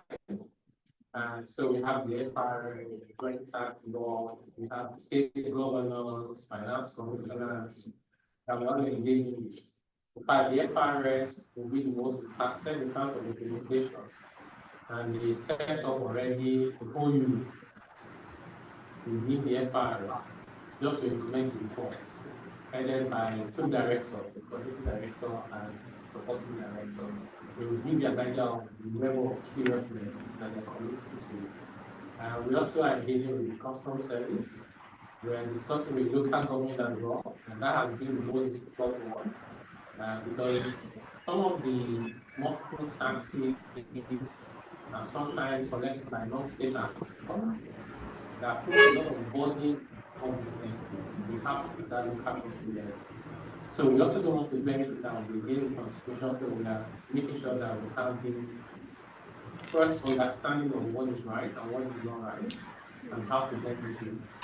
For example, in the tax reform bill, we have a provision that says once the laws have been enacted, no taxes can be collected in cash anymore.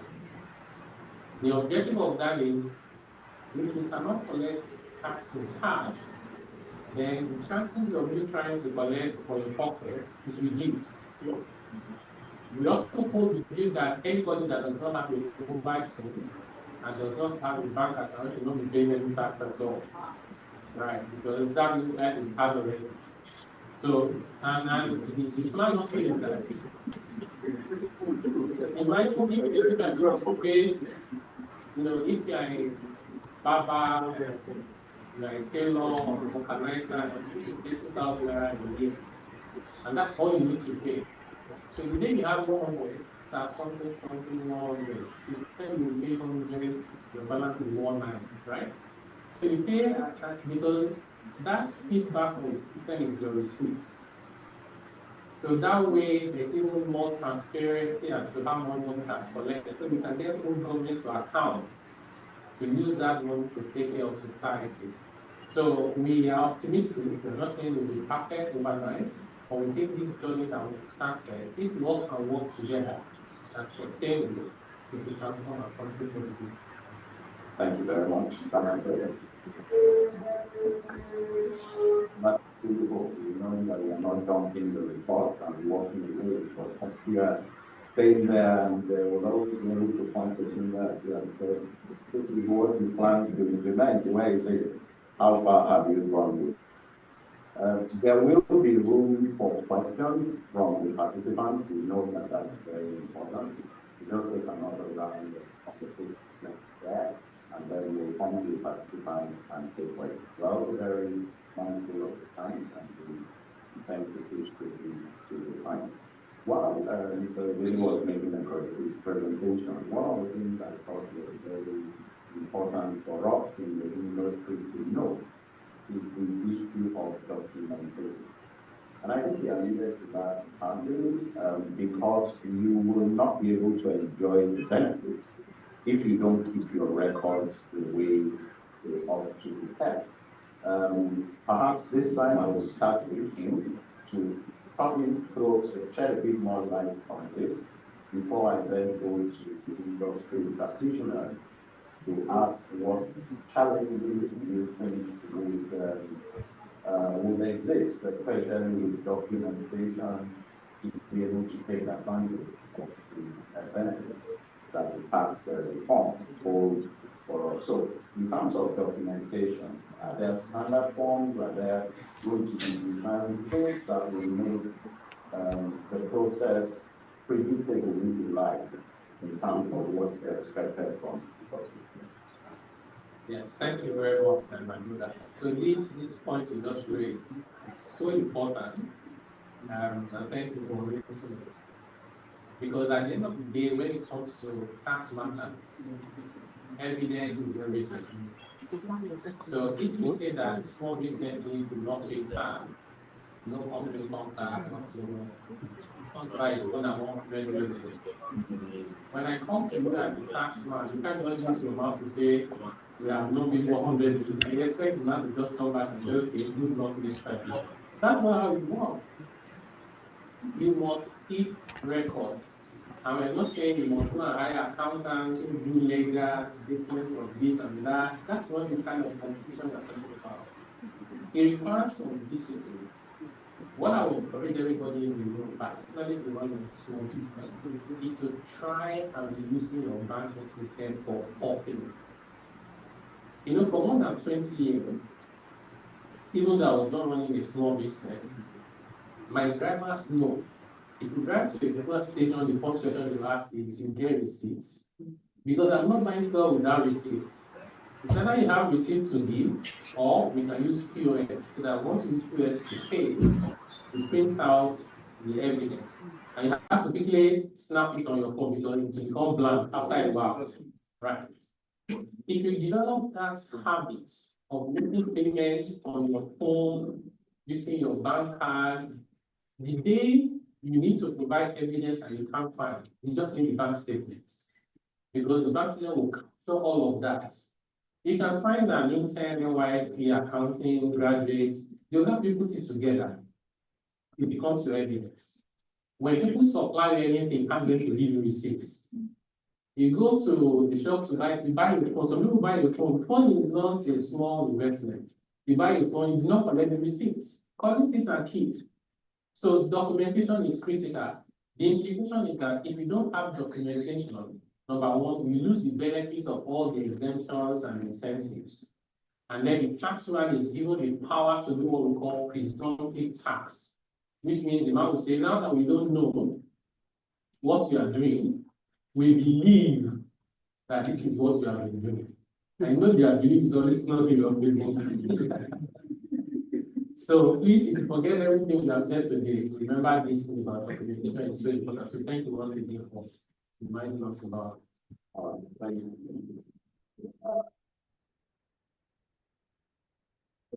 Start with the magazine. In terms of practice and experience in the industry, especially the participants, what are some of the challenges doing what that, especially for the construction, for building and construction sector? What are some of the challenges you have experienced and thoughts around how to deal with that? Thank you very much. In my office, as far as the information is concerned, it's one of the key issues. We had to have the services of the tax government. I used to advise us on the areas where I think the voting tax is not in that. But property tax division. So probably if we can find a way around some of the legal fees of reducing the tax money, we are able to do so, and it really helps us. And as rightly said, that the communication in terms of the way we preparing the payments, in terms of preparing the payment, and so on, is a big issue. As far as I'm concerned, my little experience in the public holding company, we try to play by the books. It costs us a lot because we are a government-owned company. We can't seem to be doing the laws of the federal government. We have to try to ensure that we are playing by the books. If we do all that, it costs us a lot, and we see a lot of people getting away with it. It pains us so much. But I think now with this effort, more people will be brought into the country. And I think it's for the benefit of all of us. This tax reforms will be very good for us. But one thing I want to emphasize, and a lot of belief we have, is that probably the tax, the rich, probably in order to socialize the poor. Now in Abuja, we have one big issue, and especially in most of our major urban cities, we have the issue of empty houses. Is it possible to tax these empty houses? When we have issues to do with housing, housing is not always enough. We have a lot of housing shortages, and there are lots of houses being put under lock and key because of people have money And we felt that it is an area where they can just invest. And these are issues that we think if governments can look at it this way and probably tax these people more for the benefit of the poor to go along with. And as I said earlier, SMEs, there are a lot of SMEs in the construction industry. Those are small businesses. Those small businesses need to be encouraged, and they also need to be educated on how to go about all these transports. And then also in terms of filing, monthly filing, and so it's a big project. Probably there will be some kind of technology involved, and I don't definitely one of the areas that we can have to make simplify things and make it possible for you to just go online, be able to impute all your data, and then be able to give you chat to go along with solving some of our issues.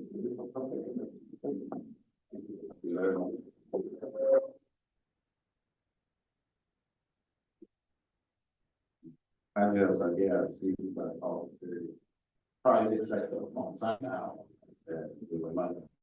And the subsidiaries and all, what has been experienced in terms of this documentation, I don't know call it, documentation for taxation or.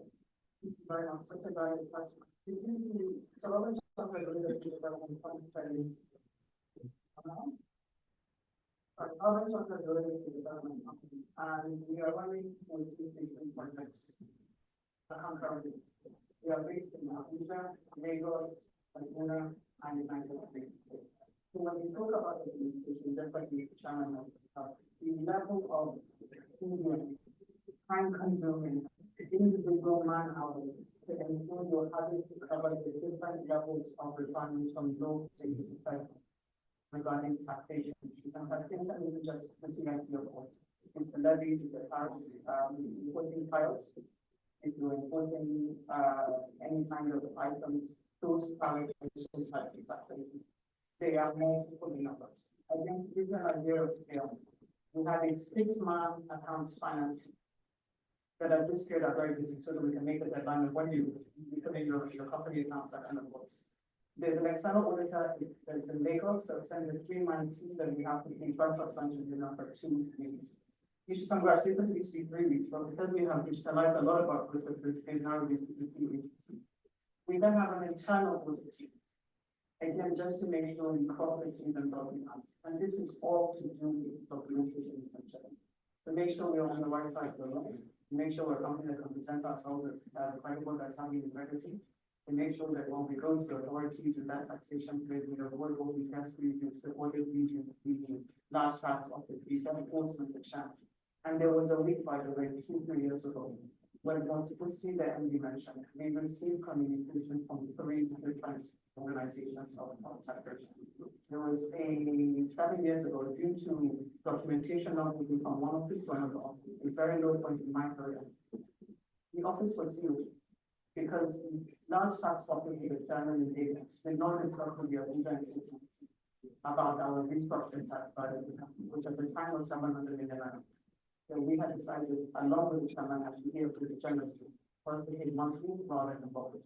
So those are to do with our in-house documentation, but also I think documentation on the part of the government itself and the part of the agency of the property, the planning to make sure there's better synergy.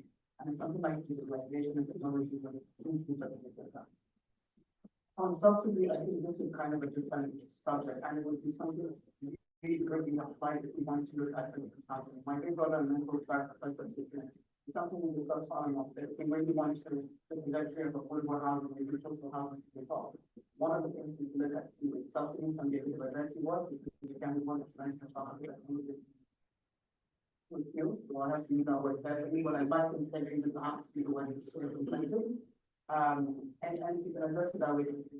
We've done calculations as an office, as an organization to say the multiplicity of taxes we pay from ground rent to CRP. So now we introduce, I think there's national companies product economy now, we get this direction. I've been paying that for housing fund since 2002, and I'm on that until and I'm looking to I'm very concerned. You know, how much time to information that I'm speaking to the chairman forward to information in terms of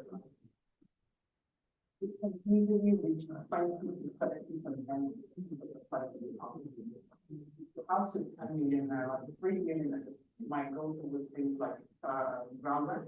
It might go towards things like capital gains tax. It might go towards things like company now about years of the company.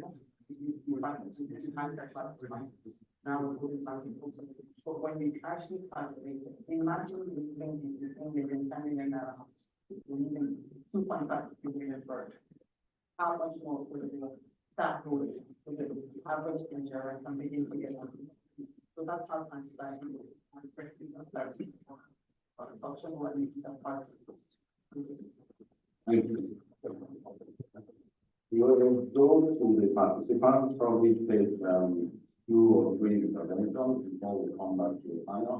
Let me say that as we have some of these conversations, opportunities are also being discovered.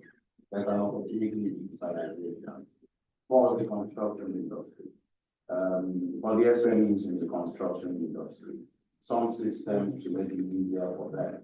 The issue is that for the construction person, he's in the bush somewhere, sometimes he's making payments, spending money, so that there are opportunities to be explored. And I should also want to again emphasize the issue of demand tightening, which you talked about, has been very key. Like, so let's don't build a marketing in terms of taxing houses that are empty. Perhaps the only way that can be done is to even know who owns this property, and it's just the land tightening system that is going to make this easy accessible to people. So we'll go to the participants. If you have an intervention, I'll take 3 hands now. Okay. Okay, so I have more than 3 hands, but I'll take 3 hands. I'll take the chairman, Estates of Wales Registration Board. I'll take Barrister Festus Adebayo, and I saw a lady's hand.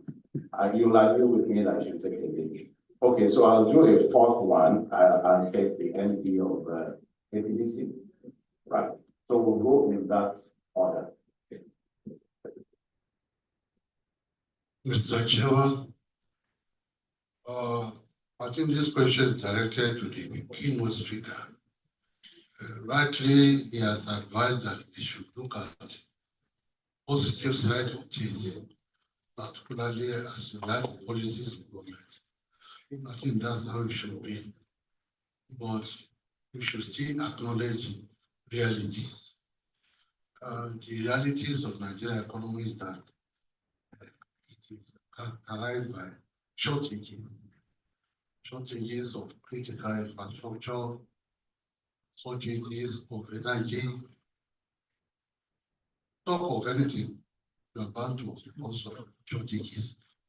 For example, in Lagos, where as developed as Lagos is, it will shock you that the percentage of those people who have access to good water, public means, is still less than 25%.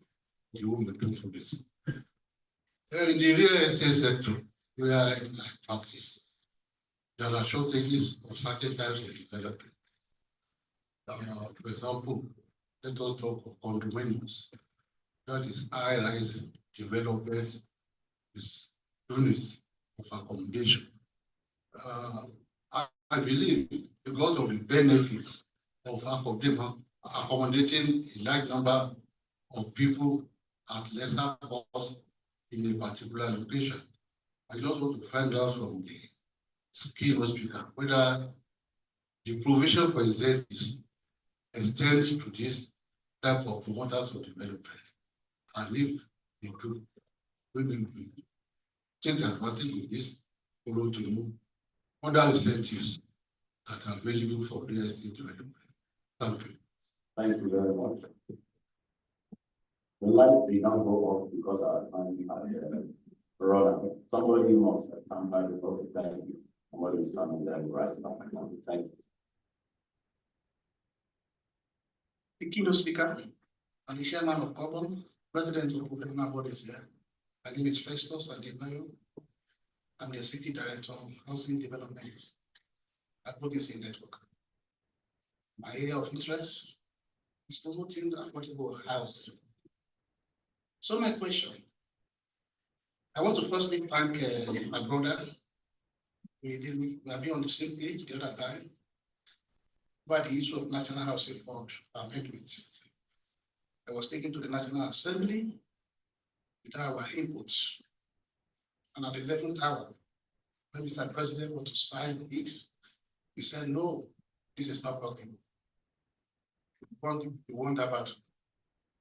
And today you are come to tell me that there will be VAT exemption for land, property, sales, and for rent. Thank you.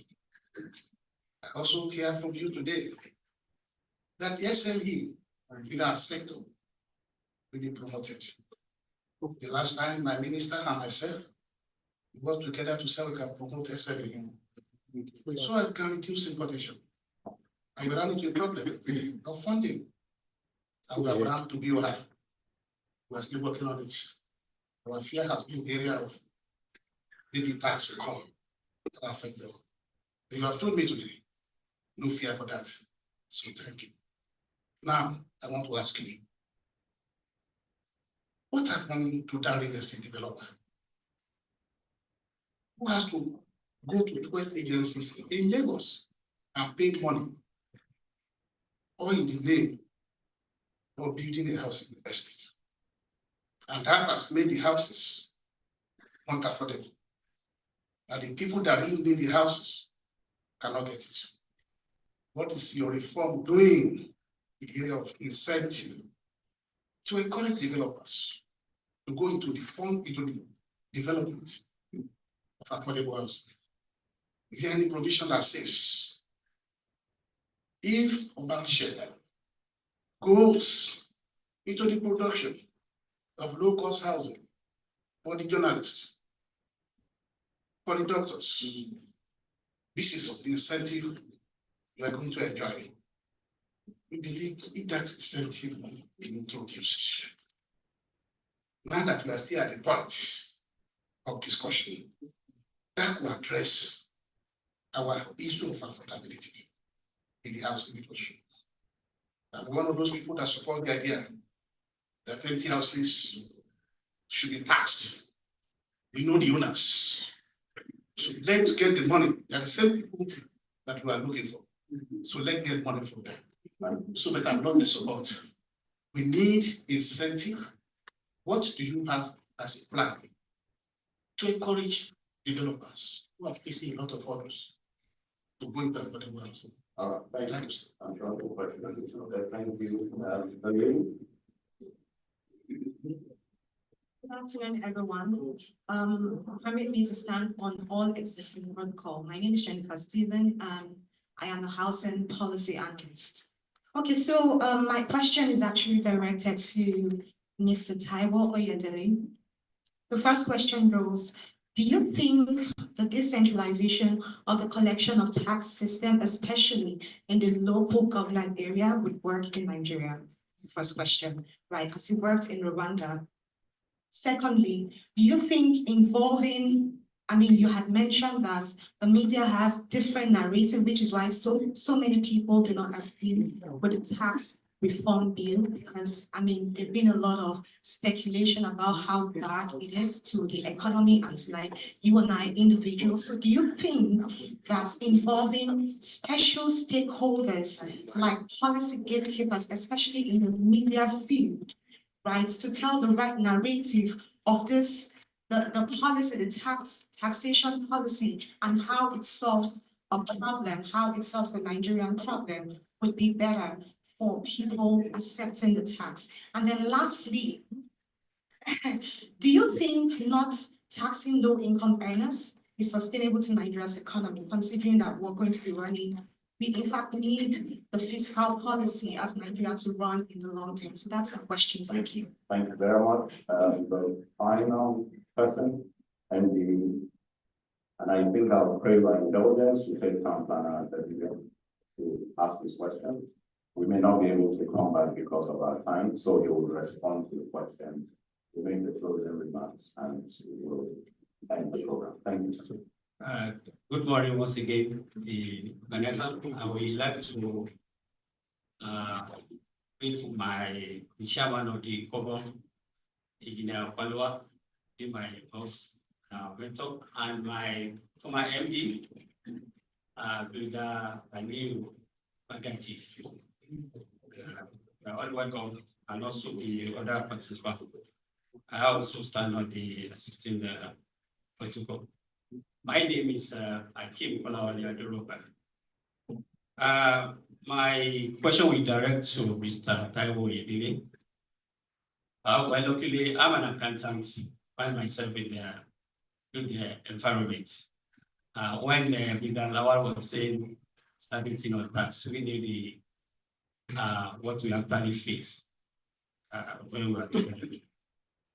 My own questions or is the advice that what is the fiscal policy committee you have been advocating to the member of the public, but the revenue authority, the tax authority staff, I don't know whether you are actually this kind of advocacy on them.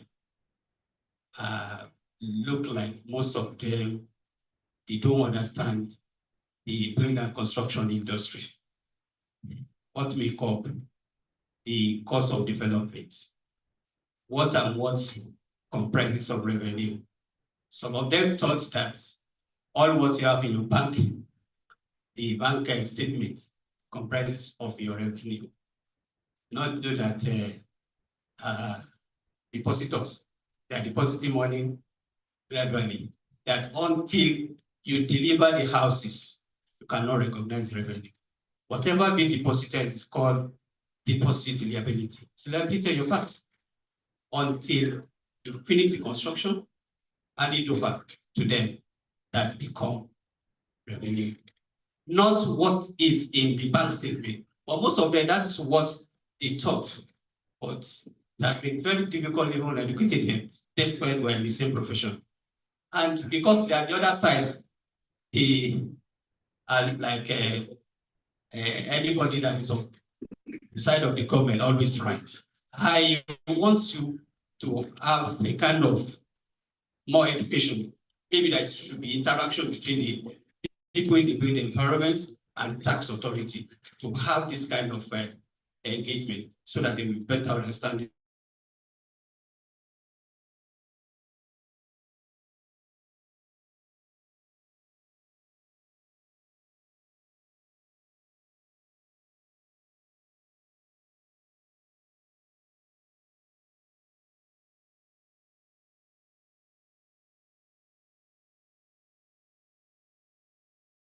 There was a very high level of literacy in Nigeria. There were cartoons. They would draw something like a vulture. And they said, if you don't know how to read and write, this vulture is better than you. And so people were provoked to go and learn, through adult education. Just like you started with, that it is easier to believe the wrong information when the right one is not there. And we have discovered that quite a lot of the right information are just not available. For example, you were just referring us, you go to your website. The man in the village does not know website. He cannot read anything from the website. So how does he know? And so when these policies come out, sometimes they even come like military dictatorship. On May 29th, 2 years ago, just acceptance speech we had, fuel subsidy is gone. Just like that. So it doesn't work. So let people be carried along. Let people be well informed. You are taking something to National Assembly now for consideration. How much of the people that those people are representing, know? They don't know anything about it. And you know the system. When you go through your lobbying system, the National Assembly will just pass it through. And it's not helping us. And that is why those of us who are being trampled upon are crying. Please let us know. When we know and when we understand, we'll follow you. Thank you very much. Thank you very much. I think I'm giving yourselves a round of applause for raising the hand for this testimony. Thank you. I have two questions in our hearts, and then I'll turn the word to Mr. David. Please, could you elucidate more on the issue of input and output on needs and how it can assist the SMEs and its impact on the structure? And how does it play out with the tax? The other question is, how can the tax reform promote investors bringing in both foreign funds and new technology to help tackle the housing stock deficit through practical low-cost housing developments, foreign investments, foreign influence? Let me give you a hard task. You handle the question. Very hard task. So take 1 minute each from the consultant and wrap up. Thank you very much. All right, thank you very much for those excellent points and questions. I'll be very brief because of time. The first one is the comment about we have shortages of infrastructure and a lot of things. Can we extend the incentive to real estate development like high-rise building? So there is nothing targeted at high-rise building because we want to just incentivize the whole sector. People will make their commercial decision whether to do high-rise or not. So the incentives that I covered during my presentation are more targeted at the whole sector, nothing in particular to high-rise or the second question is on what happens to dealing with multiple agencies in the real estate sector. And this is one of the things we have split off. You would also recognize that we have to be mindful of our constitutional limits. So if used to do with land is with subnational, so we can't send a bill to the national assembly to start amending without getting their buy-in. So we are working on it as we speak. So which is why I made the point around land reform. Then we have a lot of innovative ideas on land reforms in Nigeria that can help even the government themselves. Things that can help around the development, tightening, because what we see from around the world is that when government makes it easy for you to do land transactions, they make more money. Instead of sitting down with a few and wanting to collect so much. So we are working on it. We are positive that we get to do normal to agree with us. The other question is from Jennifer. The centralization of tax collection at local government level, will it work? I think again, because of our constitution, we have to allow local government to collect their taxes. What we're trying to do is a system where they can, on their own, offer for someone else to collect on their behalf. We think that that system will get more buy-in as we build trust. Because now the people are concerned that if there is Nigerian Revenue Service collecting taxes for everyone, what if they don't give me my tax? Those concerns are still there. Will engage to communicate help? And the answer is yes. But when it comes to tax matters, the complication is somebody is an expert in communication. You need them to also understand the tax aspect. So getting out to be expert in tax and expert in communication is difficult. Otherwise, you see someone who communicates so nicely with the same company. And then that affects trust because whatever you say about tax, people keep it. When you now implement and the difference, you're going to struggle. So what we do currently, we have some of our members who are experts. We also have people who volunteer. One of the things we decided on my committee is that I'll be the only one to speak for the committee. And that's also limits confusion because somebody will say something innocently that may be contradictory to what we are trying to do.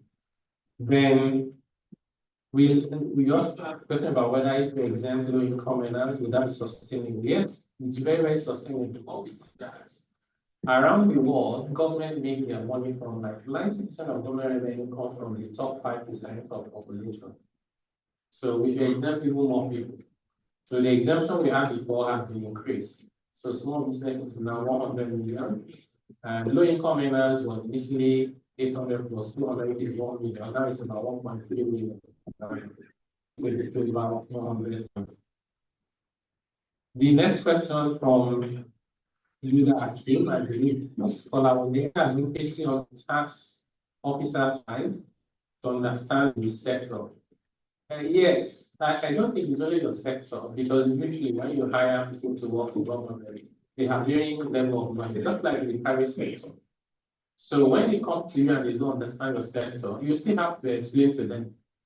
What we're trying to do now is to change the method of going to taxpayers. So it's currently based on the decision of the taxman. Once we are done with the implementation of our reform, it will be system driven. We call it a risk-based audit. So the system will compare a lot of your information that you have submitted. And if they are not adding up, it will flag your account for an audit. So which means if you do things right, and honestly, you won't have anybody coming to even bother you for audit. So because what we want to do, and my brother mentioned it when he was making his comment, the system we have today punishes people who are trying to do the best. And those who are misbehaving are getting away with it, therefore getting an incentive indirectly. We are trying to change that going forward so that our country is rewarding good behavior. There's the other point about the man in the village cannot read from our website. So how well are we carrying people along? This is a fantastic point. You know, the way we analyze and concluded on it in our committee is that these people in the villages that cannot read from our websites, actually you don't need to consult them because they are mostly these poor people you are exempting. If you go to the village, if I go to all the 774 local government, I will speak to 4 people and say, government wants to exempt you. Do you think they will say no? Because we are exempting them. So the rest of it is, we try, because I make an example of the RAMFA, this agency that should work on revenue sharing formula. You know, they've been consulting since Obasanjo's time. They've not been able to come up with another formula.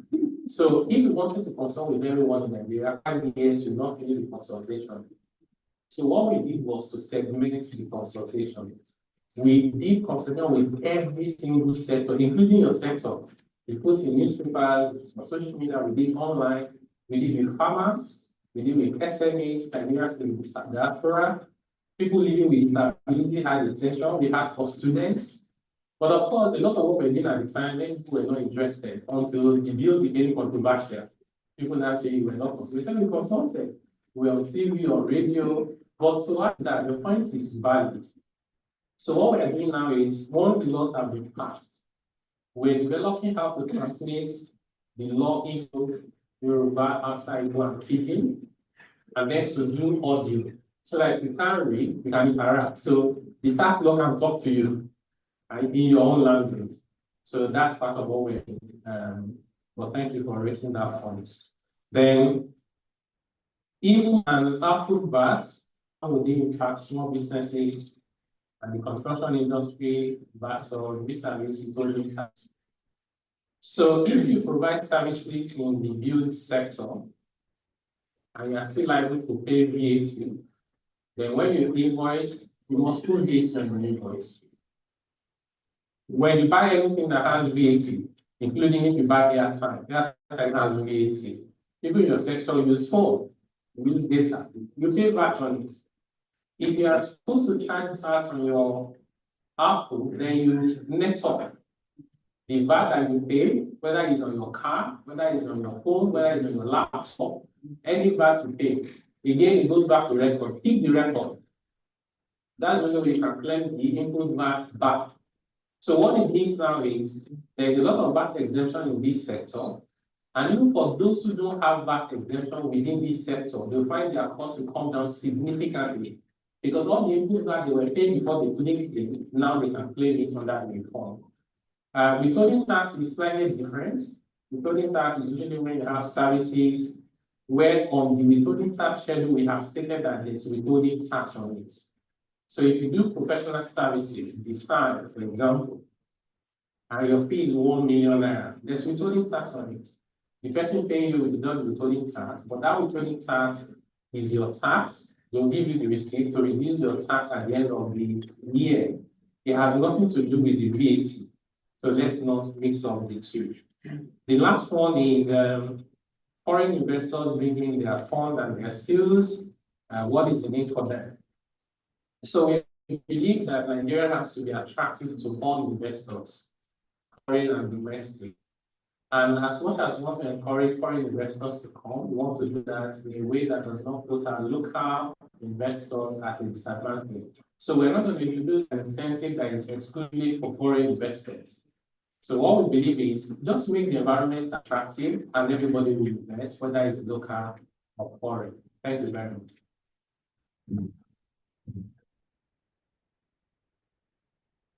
Thank you very much for running the questions. My so-called community was closing reports. 1 minute to begin with the agenda.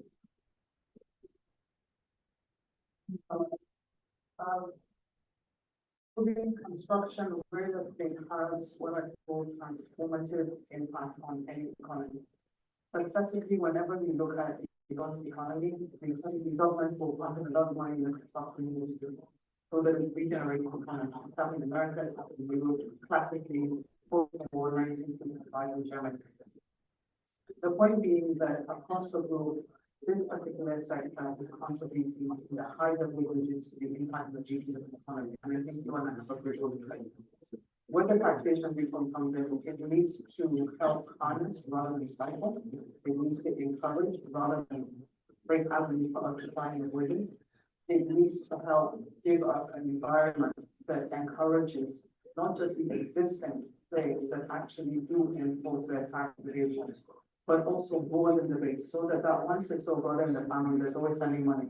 You're not getting more brothers and sisters. That's all contributions to the family. Again, essentially broaden up that particular base. So we're at a point where I think that a focus where the country can take a look at that what's happening in construction industry is essential. And frankly, we have advocacy such as Britain about the vessels and the advocacy group make sure that's happening. A harmonization of real estate and construction taxes so that it's better in line. We avoid the relation of electricity with consistency, just having one army that we deal with it, we certainly make things more efficient. We've already discussed incentives attached to the social housing, or affordable housing, and how it can have a direct impact on reducing prices and cost of construction. Again, going to the villages, I actually completely understand with the chairman's point of view, but we do need sector-specific tax education. Something that unbundles it and makes it very easy for us to understand so that we can apply it, and it's not something very mysterious that we're afraid to confront it. I would also suggest that towards the land registry issue, we're able to digitalize land registry, land reform, we can also attach that. They're much easier than actually to tax. I don't necessarily advocate for taxing houses and choose because that's essentially what government does. But being able to attach digitalized land taxation policy would make it far easier to select those taxes. Finally, I think just clarifying some of the history around it. Because there's fear in the room, you can feel it. There's definitely tension in terms of what it is for companies. But we shouldn't just throw the baby with the bottle. We should actually do what we're doing today, which is more forums, more discussion, more engagement, and actually applying real life real situations that can be applicable and meet us for some possible. Thank you so much. Thank you very much.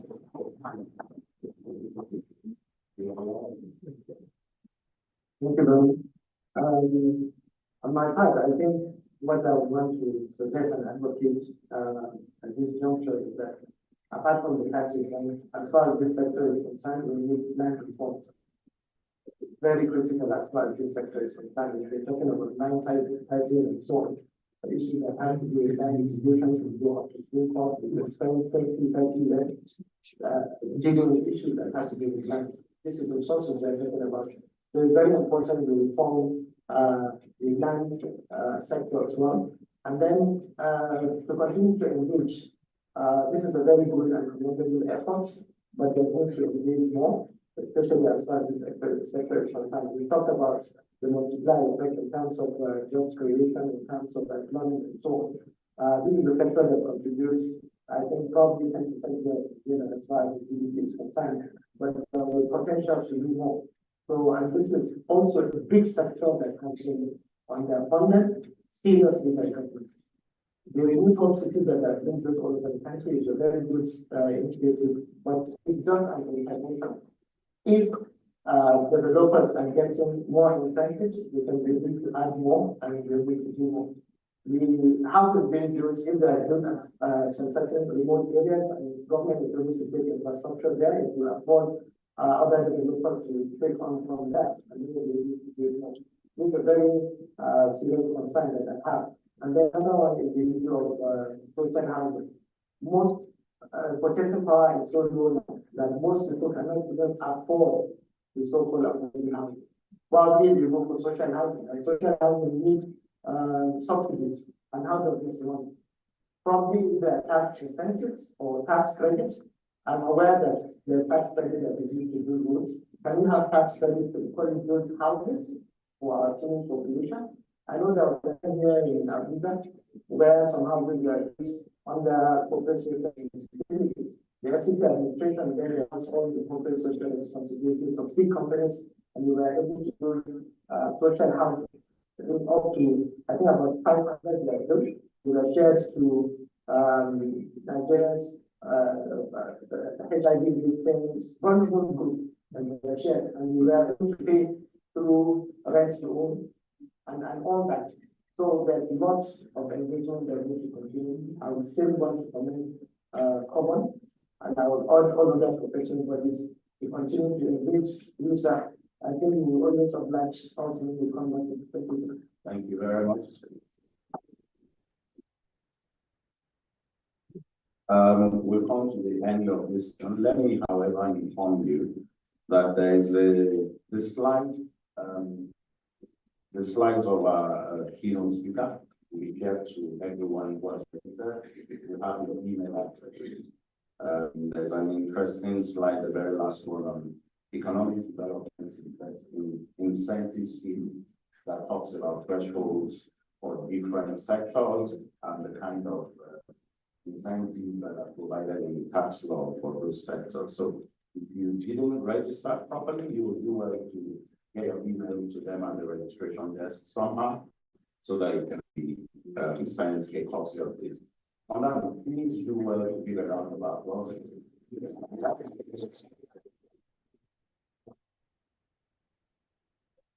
Let me invite the panel to take the photograph. I will just stand right here. Just the panel and then the other photograph will come. Mr. Chair, Chairman should join this picture, please.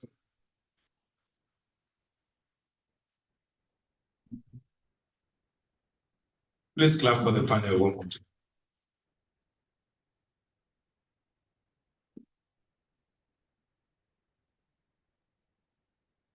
Panel has done a very taxing job talking about tax.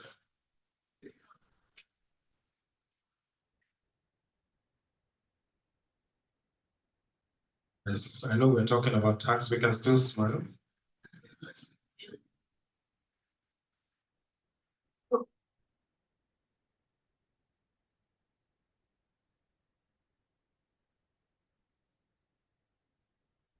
Thank you. Thank you very much. Another round of applause. May I especially appreciate and welcome the president of the Nigerian Institute of Quantity Surveyors, QS Kene Christopher Nzekwe. You're welcome, sir. Put your hands together for him. There's a challenging discourse between accountants and economists. An accountant, a senior one, told me someone without enough personality to be called an accountant is not an economist. Will be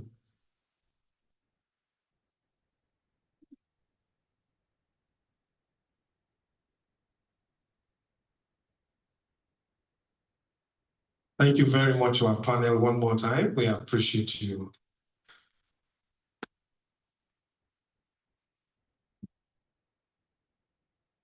Last year, I asked the minister to help us solve a problem between two brothers. One of them was an accountant, the other is a builder. Maybe our chairman help us solve it. Their father died and left behind a building, one-story building for two of them. The accountant got the upper building, but the builder got the lower ground floor.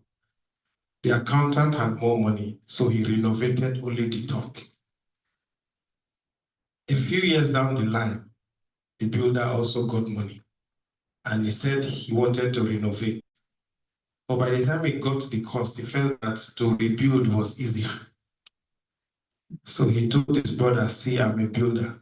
I don't want to renovate, I want to build. So I'm going to demolish my own side.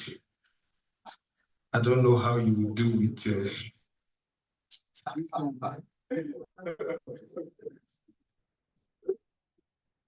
So somehow we're still trying to solve that matter. We will take a few, just to say thank you.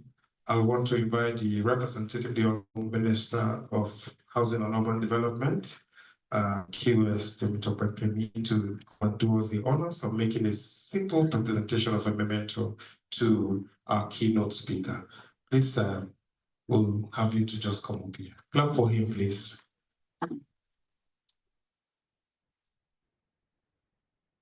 So may I also invite to receive an appreciation from us, the Chairman, Presidential Committee on Fiscal Policy and Tax Reform, Mr. Taiwo Oyedele, to receive this from us.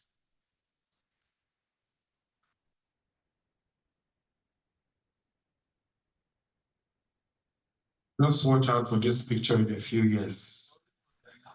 We'll see new status. Thank you very much, sir. Okay. May I therefore invite our chairman of Common Builder, Samson Ame of Palua, to do us the honor of presenting to the representative of the Honorable Minister.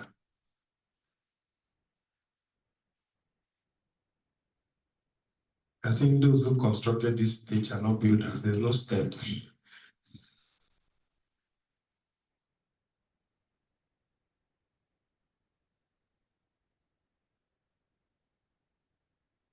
Thank you very much.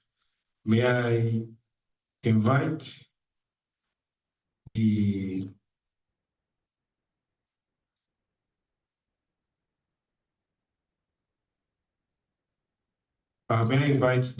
President of Nigerian Institute of Building, Builder Sir Alderton Ewa, to do us the honors of presenting the next one. And that, of course, will be going to the former managing director of APDC. It's very difficult to call you former but Builder Lawal Aliu Magaji will receive the honors. Thank you.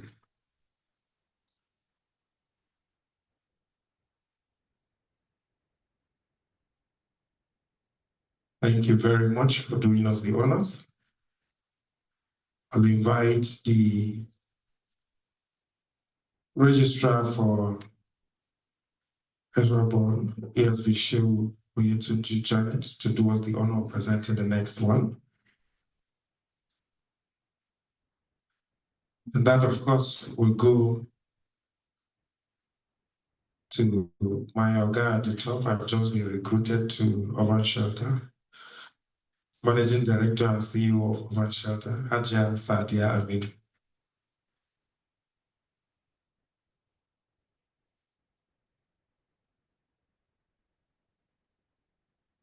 Please, ASV Shehu Oyetunji Janet, please put your hands together for her.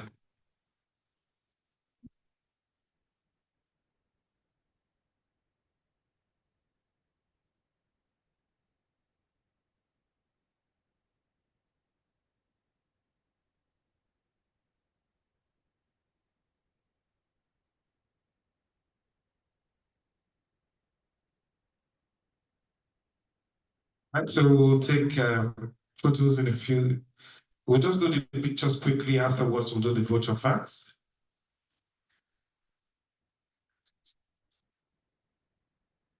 So may I invite all those of us in front. This is just a 4-man panel of 6. Let's just do this first one. what I describe as the white chair table. Let's do that one first. Those in front.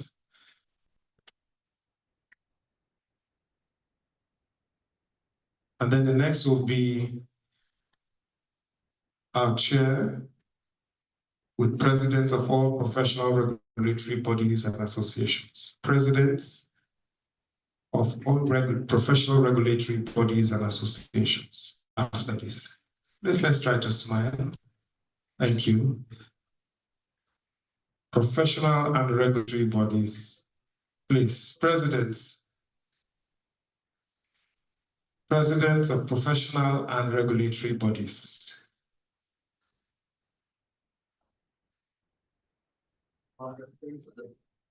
Please, let's have the honor of having former presidents join. If you are a former president and you are not fighting with your current president, is a good thing.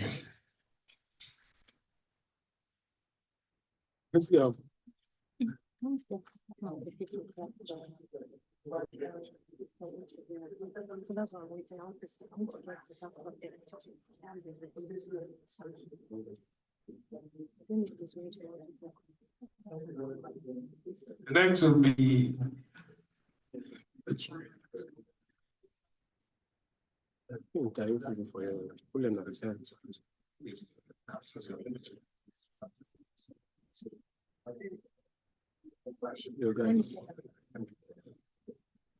we want to specially appreciate all the registrars that are here. Thank you very much. We are honored to have you. I think you deserve a picture with our registrar, please. All registrars, come on, take a picture with our registrar, please.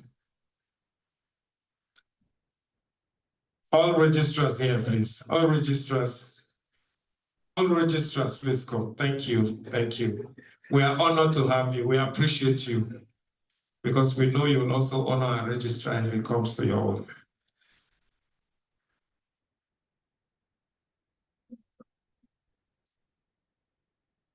We're still taking pictures.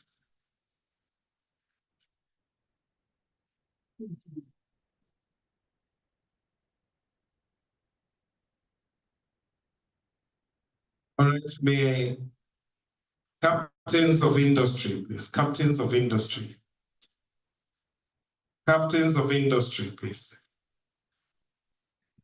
Captains of industry, may I especially single out Federation for Construction Industry. Thank you very much. We cannot talk about the industry without you, sir. Captains of industry. I hear there's also the captain of AIMA Football Club here. MD Modern Shelter, please, let's have you. MD Modern Shelter, can you come and join? Captains of industry, MD CEOs, MD CEOs.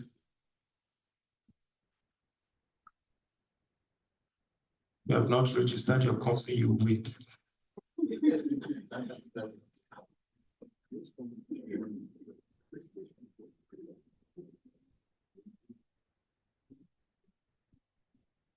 So at this point, distinguished guests, ladies and gentlemen, permit me to invite our registrar, Builder Adetunji Adeniran MNI, to do the vote of thanks. Please put your hands together for him.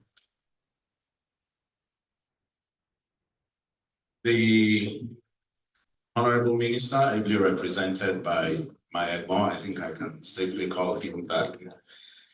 The guest speaker, Mr. Taiwo Edele, Chairman of Council, our discussants, Chairman and Presidents of regulatory bodies here present, Chairman of professional associations and institutes. I must specially mention Builder Sir Albert Ewa, my own President, Nigerian Institute of Building, and indeed all the distinguished guests.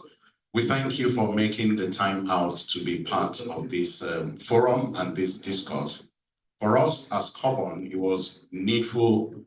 I must pause to acknowledge the presence of the President, QSRBN, who just walked in. Thank you, sir.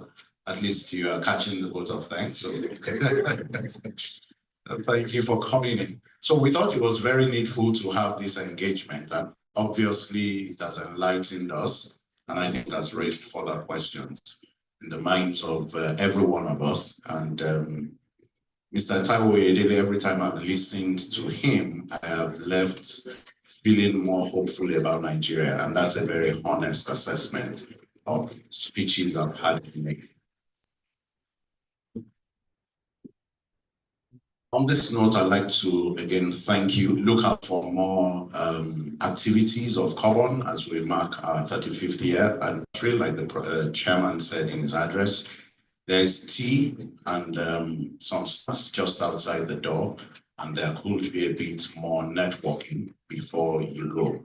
I hope it's been a worthwhile 3 hours spent together.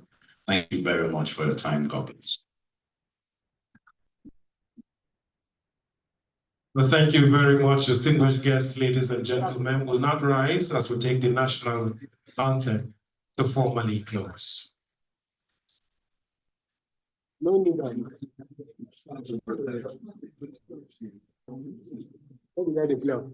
Shall we take the national anthem, please? We'll take the first stanza. Is there somebody courageous enough to want to lead us?